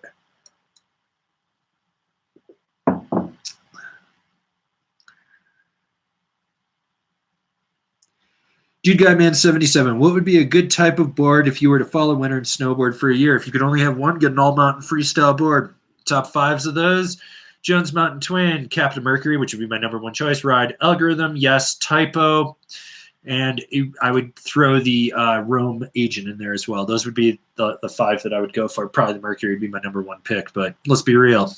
I've hit a point in my life where I can't just have one snowboard anymore. Story 3333, do you think Rome will have any delays on next year's boards? I think everyone's going to have some delays on next year's boards if they aren't built in America, North America. So, yeah. Ooh, Ian the Welshman, heading to Europe for a trip, but want to get a North American trip in 2021 as well. Recommendations for a 7-day trip? If you want to go somewhere that you can get around, Colorado's always solid, especially depending what pass you get. Like if you got an Epic pass, then you've got in one county, you got Breck and Keystone, and then the next county over, you can just take a shuttle and go ride Vail or Beaver Creek. Or if you did Altera and got the Icon pass, you could ride A Basin and Copper, but you're also 2 hours from Aspen and 2 hours from Steamboat and an hour from Winter Park. So it kind of depends. I mean, or if you just want to go to like one mountain and be away from people, I would look at Montana, honestly, and just get away from people. Oh, God. Okay, Rob Gams, which snowboard companies do you think may not survive this pandemic? I don't want to list anything just yet. I think it's still a little early, but talking with people, I'd be really curious about like those tier 3, 4, and 5 brands. So like you got your tier 1s, which is your Burton, your K2s, your Rides, stuff like that. Then you got your tier 2s, which is your Arbors, Yes, Jones, shit like that. It'd be really curious to see everything underneath that, which is your tier 3s, which is like your academies, your Lobsters, battalions. Roswell's like a tier 2, 3 somewhere in there. So it's really curious to see who's going to pull it. Okay. Michael Baldwin, Free Soup. What's a good upgrade from a 2012? Yes, basic, love it, but clearly things have progressed and I'm a bit thicker, not 200 pounds. So first off, all of Super Chat money from today is going to the Snowboarding Community Fund. I appreciate you trying to donate to my soup, but I got that covered. But second off, if you wanted to progress up from the basic, you could go to the Typo or the NBS, the new basic snowboard, which is like the beefed up basic. I really think that that's an underrated board, and unfortunately I didn't get to review one, even though not much changed between the Yes Basic Decade and the NBS. They just changed the name, which was stupid on their part, but you could look at that. Otherwise, a Jones Mountain Twin might fit you, or a Ride Algorithm in there, or a Captain Mercury. Ian the Welshman, is Beaver Creek where you get free chocolate chip cookies obviously an important factor? Yes, free chocolate chip cookies after 2:30 or 2:40. I think it's 2:40 or 2:45. They bring out fresh baked chocolate chip cookies. Little known fact, most people forget that at 3:15 they have the free champagne toast at the Chop House. So you can get free champagne and cookies. Little known fact. Just throwing that out there. Waterball, I heard that Dinos is switching factories this year. Is that true? It is true. I don't know where they're going. I thought it was going to be GP87, but I asked them and they said that they'd talked to him, but they hadn't done anything. And when I emailed Dinos, they just went radio silent with me. So who knows where they're going to be made?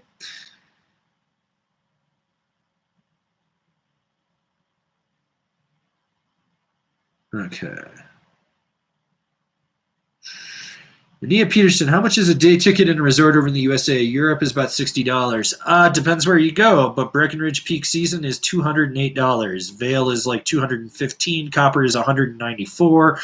It really depends where you go. I mean, I've been to places on the western slope, like Powderhorn, I think it's like 45 or $50, something like that. So it really depends on where you go. Yeah, right. Rich Lesnar, Avery, why does everybody sleep on the e-jackknife? I don't think people sleep on it. I just think that a lot of people are turned off by C3 because they look at it and they see that slight dip between the feet and they're like, oh god, it's rocker camber, I can't have that, I need to have it, even though it's more or less traditional camber in my opinion. That would be my guess on that one. Rob Games, which tier would you put Captain in? 3 based on numbers. They're a tier 3. Okay.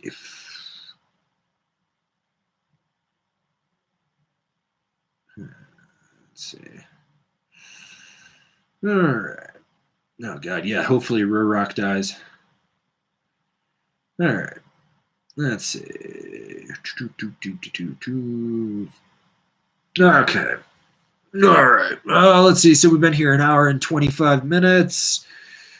Let's see. If you're new here, we are donating all Super Chat funds to the Snowboarding Community Fund to help freelance videographers, photographers, park crew guys, so people that work for Snowboys Productions, the guys that submit photos to the magazines and publications like Curator, which if you haven't checked out Curator, I strongly recommend that you guys should go check out Curator. There's 2 coffee table books. They're super solid. But yeah, the Snowboarding Community Fund, we're donating all money from Wednesday and today's live streams. The hell is this? Oh, yeah, that's not important. Okay. Yeah, we're donating all the money from the live streams and whatnot to the community fund so that we can help the other snowboarders that stoke us out. Also, if you haven't yet and you want to receive a funny text message, you can always text us at 970-329-2012. So if anyone wants to text us, you're more than welcome to do that. I will be opening up the phone lines for people to call in for the Angry Snowboarder show as well. So yeah. All right.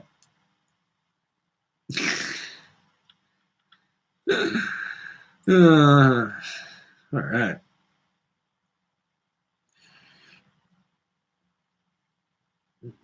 All right. Yes, I know some of you guys are astonished that day lift tickets are $200 in the U.S. I don't think we're going to see those prices next year. So yeah. All right, Cameron Perry with the $3.66 super chat. That's a weird number. Thanks again, Avery. Hit that like button, people. He's just throwing PSAs out there. So, yeah. Okay. Whew. Is 1-800-COLLECT still a thing? That's something I want to know. Also, R.I.P. L Stacker's Adventure. Rest in peace. You guys really ran with that one. Took that one to another fucking level. That wasn't even me. So, yeah. Oh, well. Fucking. Was anyone in here in the last live stream on Wednesday when the guy tried to defend fucking L Stacker and all that shit? Oh, fucking douche nozzle. Just like, you're all fucking haters. Man, this guy's just living his best life. And I was like, that guy was straight up telling people to travel during the quarantine ban. That dude will fucking suck your dick with his butthole. Okay, Mark DeCorso just looked up the 2021 Jones Mountain Twin. 6 foot, 200 pounds, size 10.5, 156 wide, 259 waist, 157, 25.4, 160, 257. What do you say? Thanks again. I think you can get away with that 57 with that 10.5. No problem at all. I mean, if you wanted more surface area, then you could go to the 56 wide for sure. So, like, you could go with either of those for your weight. All right. All right. J Raz, late to the party. Happy weekend. How you doing, girl? Hope you're doing well down there in where you're. I think you're like south of me in Colorado or southeast or something like that. But yeah, welcome to the party. David Sr., is an RIP L Stacker's Adventure sticker coming out soon? No, because people will then try to look him up and they might subscribe to his channel. We need to not give any attention to his channel or that. It needs to be just this inside joke. Vanessa Tracy's back. Don't worry about her. She went and got cupcake mix for me. I know it. She's making me cupcakes too. Not really.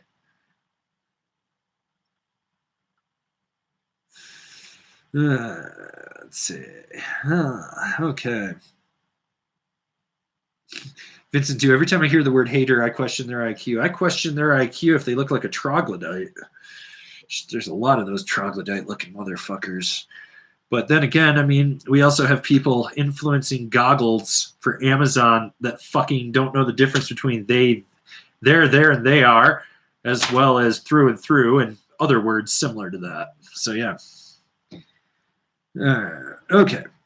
Ania Peterson, can you say anything about your riding and your progression over the years? Are you still pushing and progressing? I started at 40 and I'm so stuck.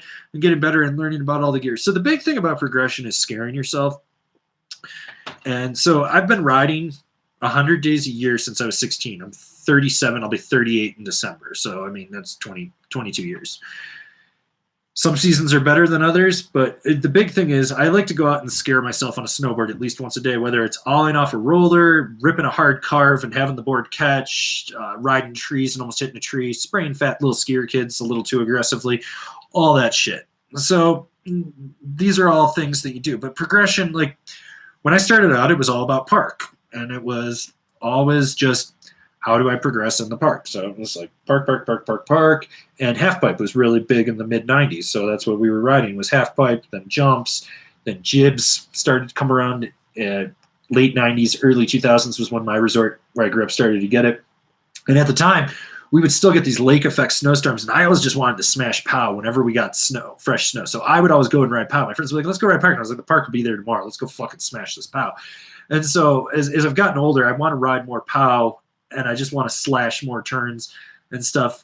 As my knees start to go and whatnot, do I ride park as much? No. Like a good day in the park is maybe 3 hours, and then I'm shot for the whole day. But I can go smash POW for like 4 or 5. But I also ride about 4 hours a day every day, 6 days a week. And that really is kind of the thing. The big thing is scare yourself a little bit, leave your comfort zone. I mean, if you haven't gotten fresh snow in a couple weeks, shit's looking kind of weak, set your board up opposite foot forward and go ride that way. Fucking teach you a whole new world of hurt. Oh, yeah. Okay. Phil Wall, hey Angry, I'm buying a Super Pig, 190 pounds, 6 foot, 10 boot, and using the board for powder days and tree riding. Should I buy the 51 or 54? I would put you on the 51, but if you want more surface area and better float, you could go to the 54, but it's going to be a little more sluggish in the trees, edge to edge. That's why I think the 51 would be more nimble. Yeah.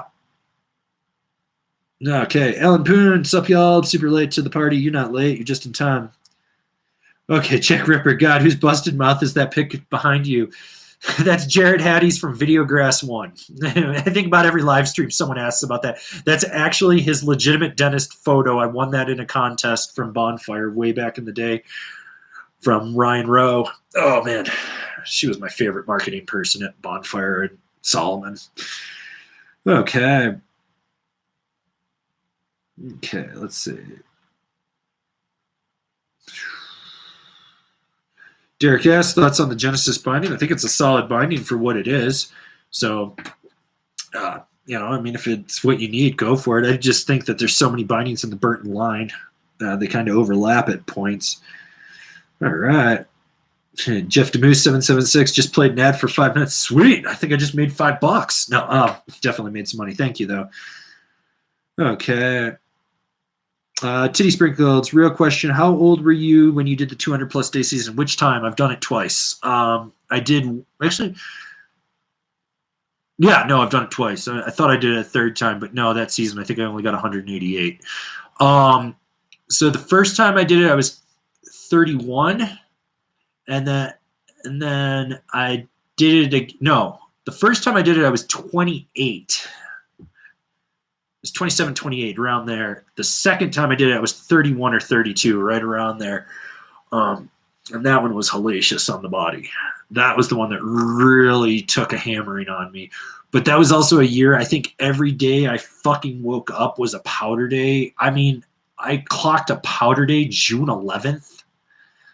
Like, it was fucking weird because it was a super weird day because I showed up to the mountain and I wore a puffy in June to the mountain. It was that cold. And I smashed POW for like 3 hours and then went and got a burrito at Qdoba.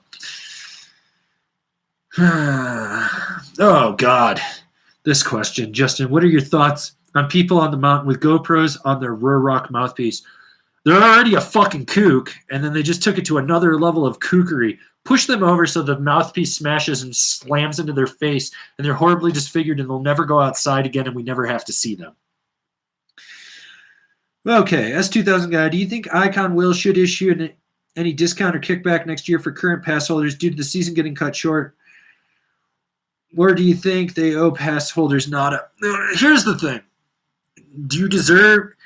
You had 100 and something days to use your pass. If you haven't used it, yes, I think maybe you should because you were waiting for spring break or whatever, and you're going to use your 5 days. You should get a discount on it.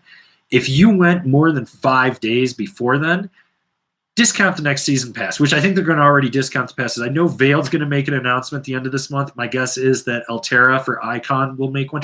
They're going to have to do something if they want to get people in. I mean, I've got money sitting aside. I could buy my passes right now, but I kind of just want to sit and wait and see if they drop them to half price, because if they drop them half price, I'm going to fucking swoop on that shit. All right. Okay.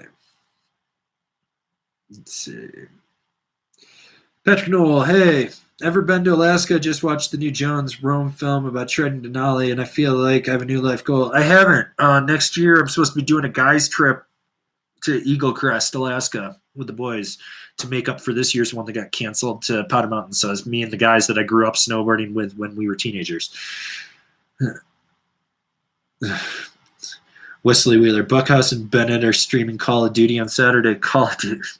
That ought to tell you how much snowboarders they are. Dude, does anyone else realize like how lame snowboard content has gotten in the last fucking week? Like everyone, I can't vlog. I'm just going to sit around and cry, or I'm going to try to go hit the same fucking rail and come off early in my backyard, or I'm going to live stream and talk about topics that Averin talked about. I feel like this is where we're at with things right now. It's fucking state of media. It's like I went and created a whole new show. Not saying it's good. Not even saying it's decent. It's kind of mediocre at best, but it has its fucking moments. All right.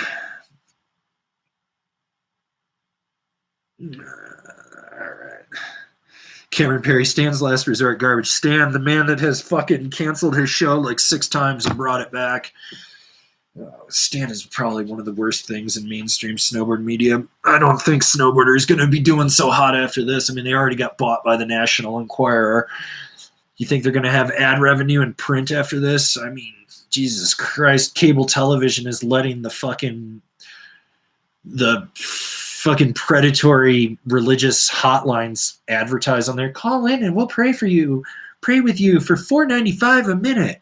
I feel like I should just make a 1-900 number for Angry for everyone to call in, and I could just make money off that, but it's just evil. I'd rather just give you guys an actual number you can call for free. Tron, Aaron, can you fix the economy so I can buy all the 5 boards I want to buy? They all look so good. I feel like if you wait like 2 more months, they'll all be on sale. So, yeah. Yeah.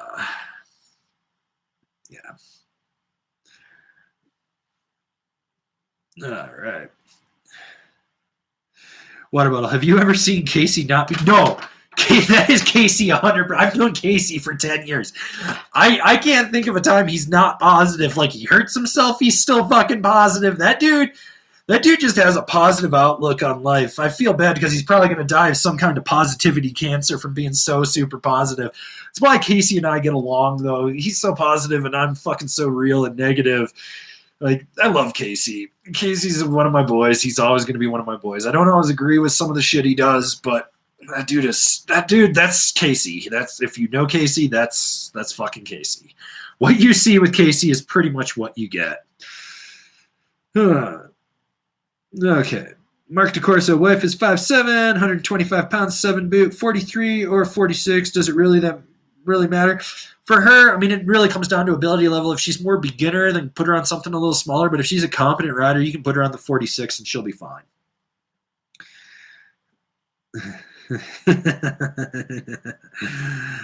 All right. Let's see.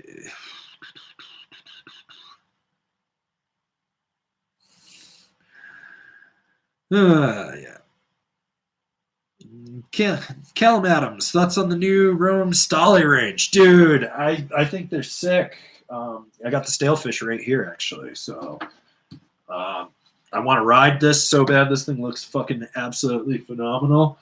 Um, and then I've got a Stale cruiser sitting over there, and I rode it. It's basically, it rides close to a Warden, like a beefed up Warden, which I own a Warden. Got a Warden right over there, and I really like it. I think their stuff is super, super solid. So yeah. Okay, let's see what else.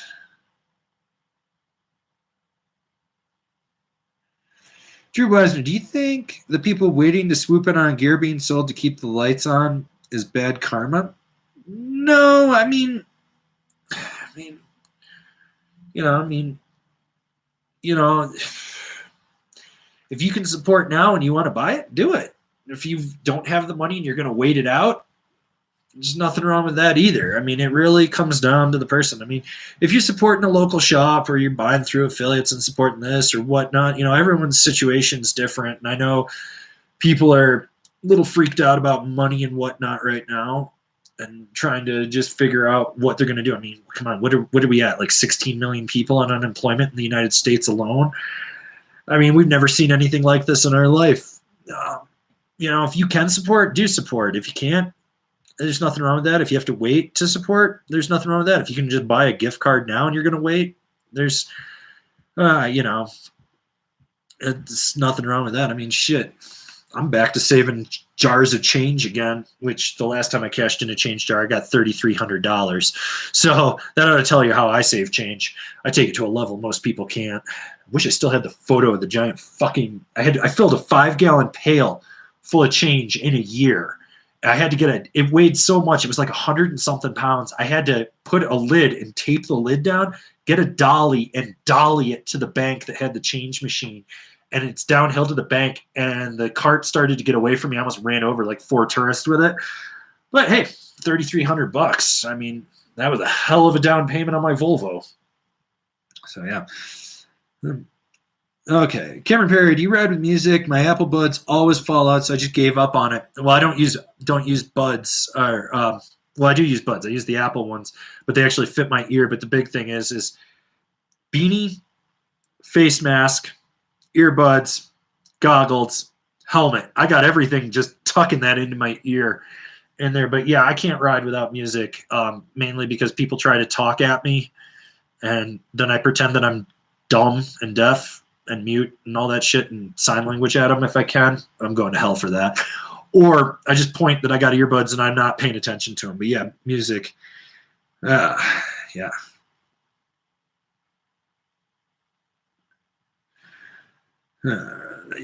Tron, I've been sitting on cash, down payment on a house right now, but I can't justify spending any of it. Feels cheap, but I've been homeless. Rather not be there again. Dude, I've been homeless too. Housing market is about to take a hit in probably 6 months. All those people that bought Airbnbs that have like 7 mortgages and shit, or the people that took personal loans and then had good credit and got landlords to rent to them, and then they were Airbnb-ing it underneath the landlord. Dude, the housing market is going to be fucked. I was going to buy actually a Porsche, and I'm just going to dump that into a house right now. I'm sitting on a good sized down payment for a house, and I'm just sitting back waiting. I'm going to buy a house, like not a condo, not something, not a townhome. I'm going to buy a straight fucking house, and it's going to be fucking phenomenal. So, and there's going to be deals to be had, but in these uncertain times, I think sitting on a bunch of cash and being liquid is really smart for all of us.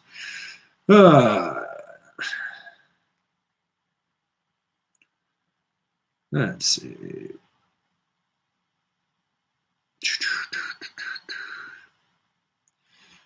All right.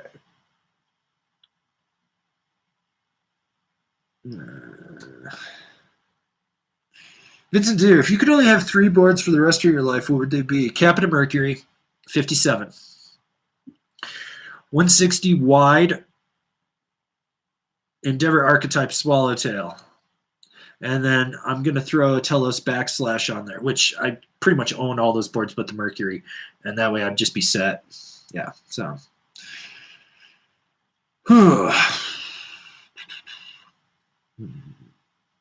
Justin Adams, what's your favorite Rome binding? The Black Label. I own 3 pairs. It's my go-to for everything. Let's see.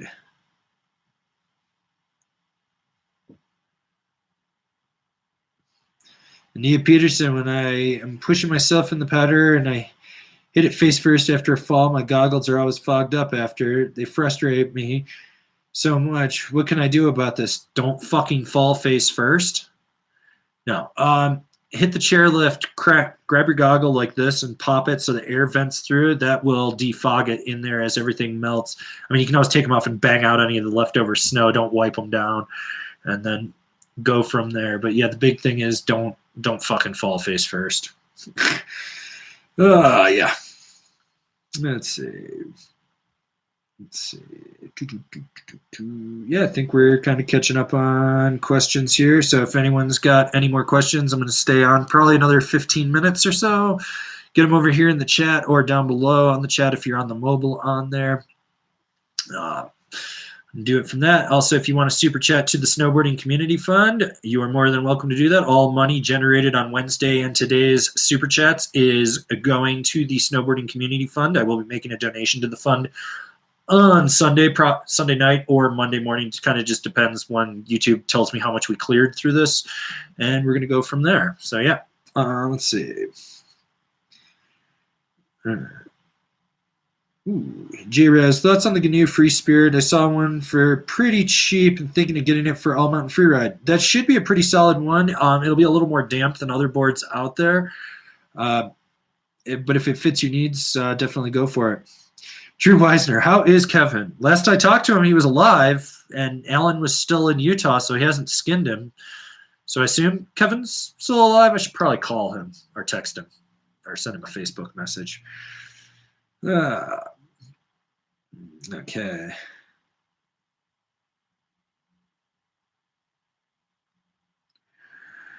All right. Flare Blitz, do you ride with a backpack? No, I don't, because I'm a fucking man. I take everything I fucking need for the day, and that's it. I'm not fucking out there with a fucking water bottle and fucking Cheetos and 10 sandwiches and an ice axe and shit to ride at a resort where I'm no more than 10 minutes away from the base area.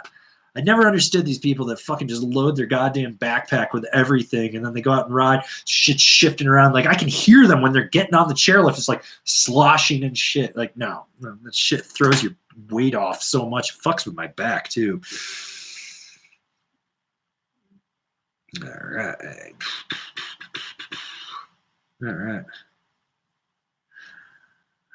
Dude Guy Man 77, similar question to Vincent's. What 3 volume shift boards would you own? How about we go over the 3 volume shifted boards that I do own? I have a Telos Backslash. I have a K2 Cool Beam. There's 2 right there. I was going to pick up another one. I really wanted to pick up a Party Platter, but I had to talk myself out of it. But those would pretty much be the 3 right there. I mean, maybe throw a Sushi in there if I really felt like it, or a Slush Slasher. But for the most part, like, I'm pretty good with everything.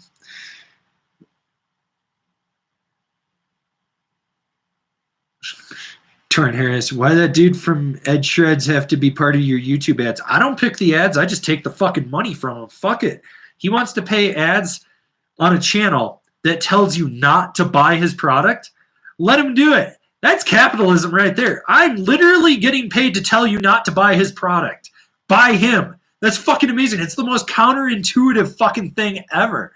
Like, and in case anyone doesn't know what I'm talking about, if you didn't catch Angry Snowboarder episode, I think it's 4 or 5 on the show, there's these ads running about an online snowboard course that'll teach you how to snowboard from a guy that looks like he films in 240p. Like, you look like you film your shit with a fucking flip phone. But yeah, so fuck it. He wants to spend money on ads. I'll take the money from his ads and not give a fuck as I tell you not to buy his product. Like, fuck it. It's fucking genius in my end, I think, more than anything. Cameron Perry films in Slim Sex Dungeon. Oh, he probably does. All right.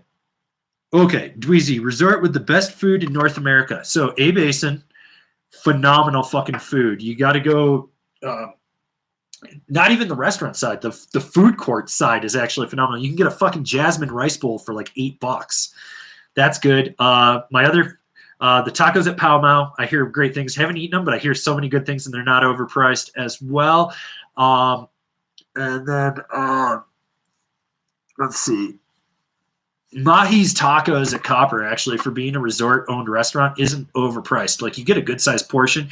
And if John's working in there, he always fucking hooks it up to anyone that's really cool and just engages him with normal conversation. It's fucking absolutely hilarious because you can see the people that just treat him like he's a lower person when they're in there. He's like, okay, swipe it. Then I come in and I'll be like, yeah, I need like 6 tacos, 2 quesadillas, blah blah blah. And he's like $20, and I was like, I love you, John, just because like I talk to him, you know, and I always ask him how he's doing and everything. It's fucking hilarious. All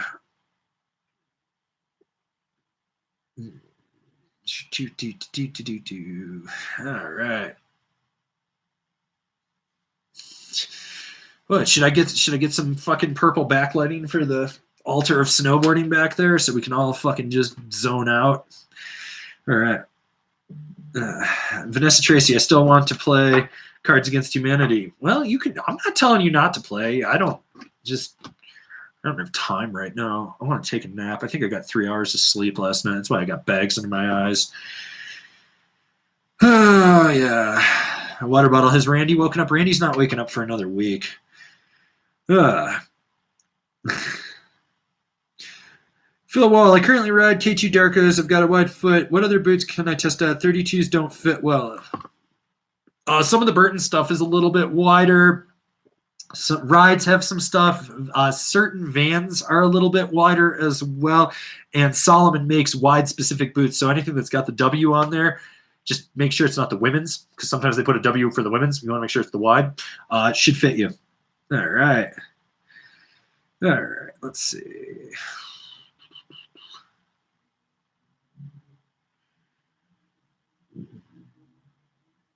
Okay, Burton Smith, do you do any sports in the summertime? No, I sleep a lot, and I go to the gym a lot, like an obscene amount of gym time for someone that snowboards, like obscene. Yeah, that's pretty much all I do. Okay. Let's see. Nia Peterson, what's your experience with the Rome Black labels concerning adjustments of the ankle strap? I don't know. I fucking set it, forget it, and they lock me in. That's it. I mean, if you're talking about the little surf cam, you just got to loosen the screw and flip it if you want to, but I don't touch that because I don't need to. Otherwise, if you're talking about length adjustment, it's fine. Let's see. Okay, kind of caught up on those.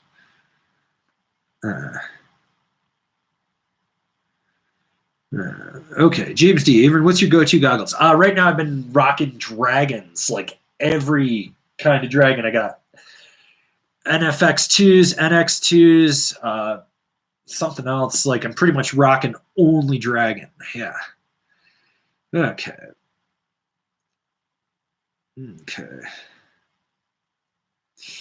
Actually, I did look into getting a neon angry sign. It was $480 to get it made. And so I'm waiting because my brother's got all sorts of neon signs that are broken. You can kind of piece them together. So I'm thinking we might just piece one together. Okay.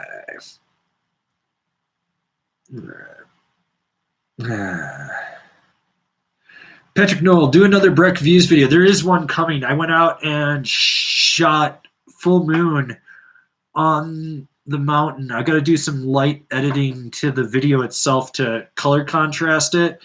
I think if not, I snapped a bunch of photos of the town with no one in it at night. I'm going to do that. And the other thing is once these storms that are rolling through and we go back to clear skies at night, I'm going to do a walking through Breckenridge at night video with some smooth jazz for you guys. So you guys will get some new background music shit. So yeah.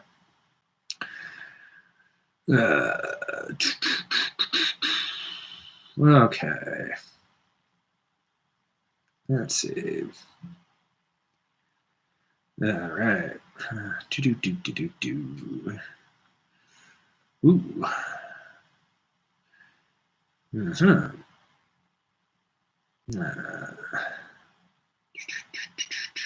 Remember, everybody, keep washing your hands and wash your ass.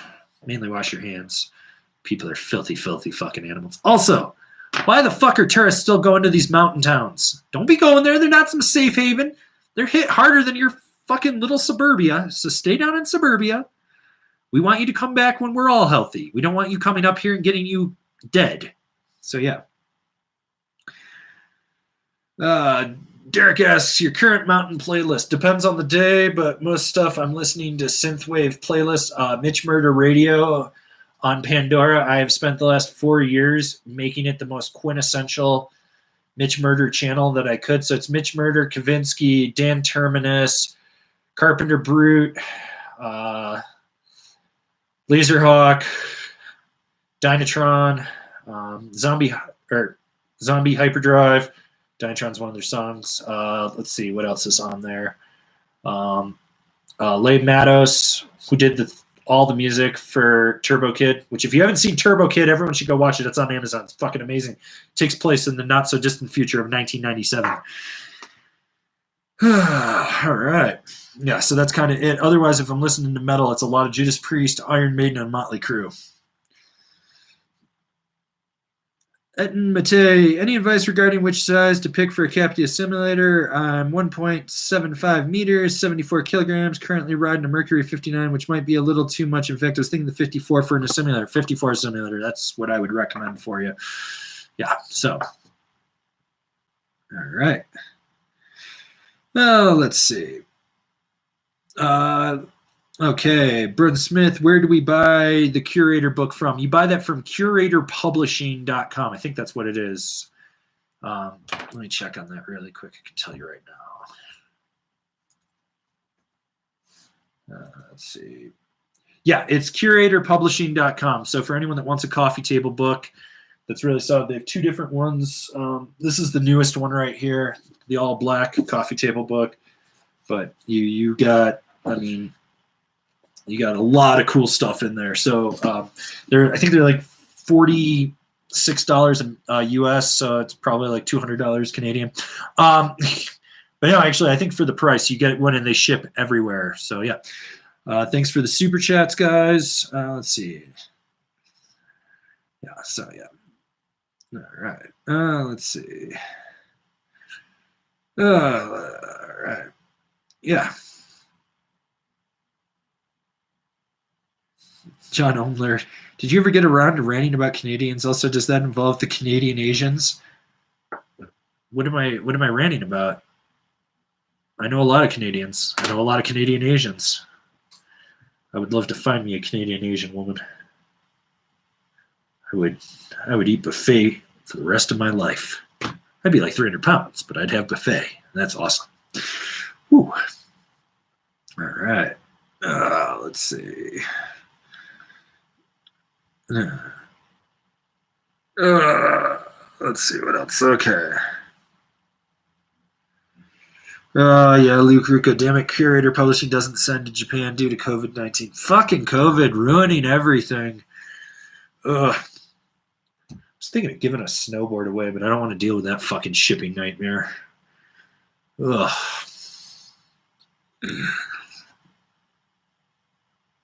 Let's see. Oh man.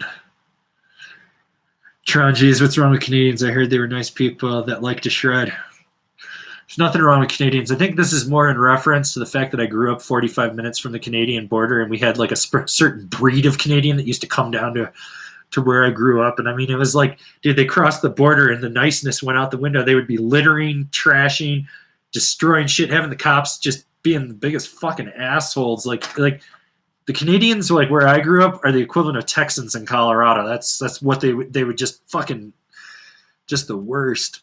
Just the fucking worst. They would destroy it. I mean, you'd be like, yeah, man, you don't litter in your country. Why are you coming down here? Because you guys don't have the laws we have. Oh, fuck. What the fuck? Brendan Smith, I'll use my Australian money instead. Yes, an Australian in Canada. More snow in Canada. Damn right. Dude, I know a lot of Australians that live in Canada. There's nothing wrong with that. Snow up there is phenomenal.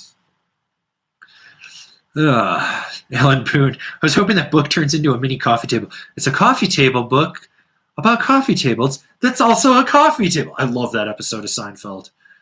God. Here we are, like 25 plus years later after Seinfeld went off the air, and we're still watching and quoting it. I love that show. Yeah.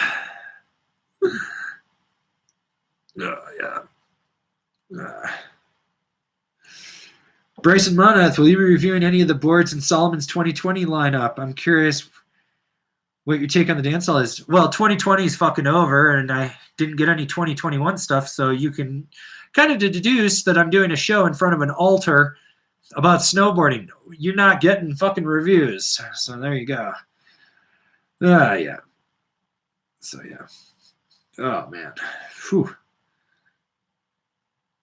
All right.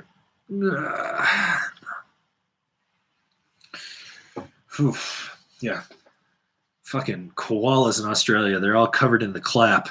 You think they're this cute little cuddly thing, and it's just trying to pass an STD on you. Fucking koalas are deadly, man. Don't fuck with them. Whew. Yeah.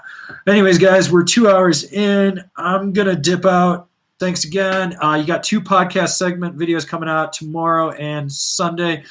Keep an eye out on the social media on Sunday because I will be taking phone calls for the Angry Snowboarder show at some point for that. And let's see, what else? If you want to donate directly, you can always click the link to the Snowboarding Community Fund GoFundMe page if that's your thing. If you didn't want to super chat, I strongly recommend that. If you haven't subscribed to Shred Ahead Snowboarding, go subscribe to Jim and Ted's Excellent Adventure. I love those guys. Greatest fucking channel in snowboarding, in my opinion. Way better than any the bullshit I put out. If you're new here, remember to subscribe, click the bell, get those notifications. We do try to put out videos at least 5 days a week, sometimes more. Yeah, other than that, thanks again for tuning in, everybody, and I'll see you guys in another video.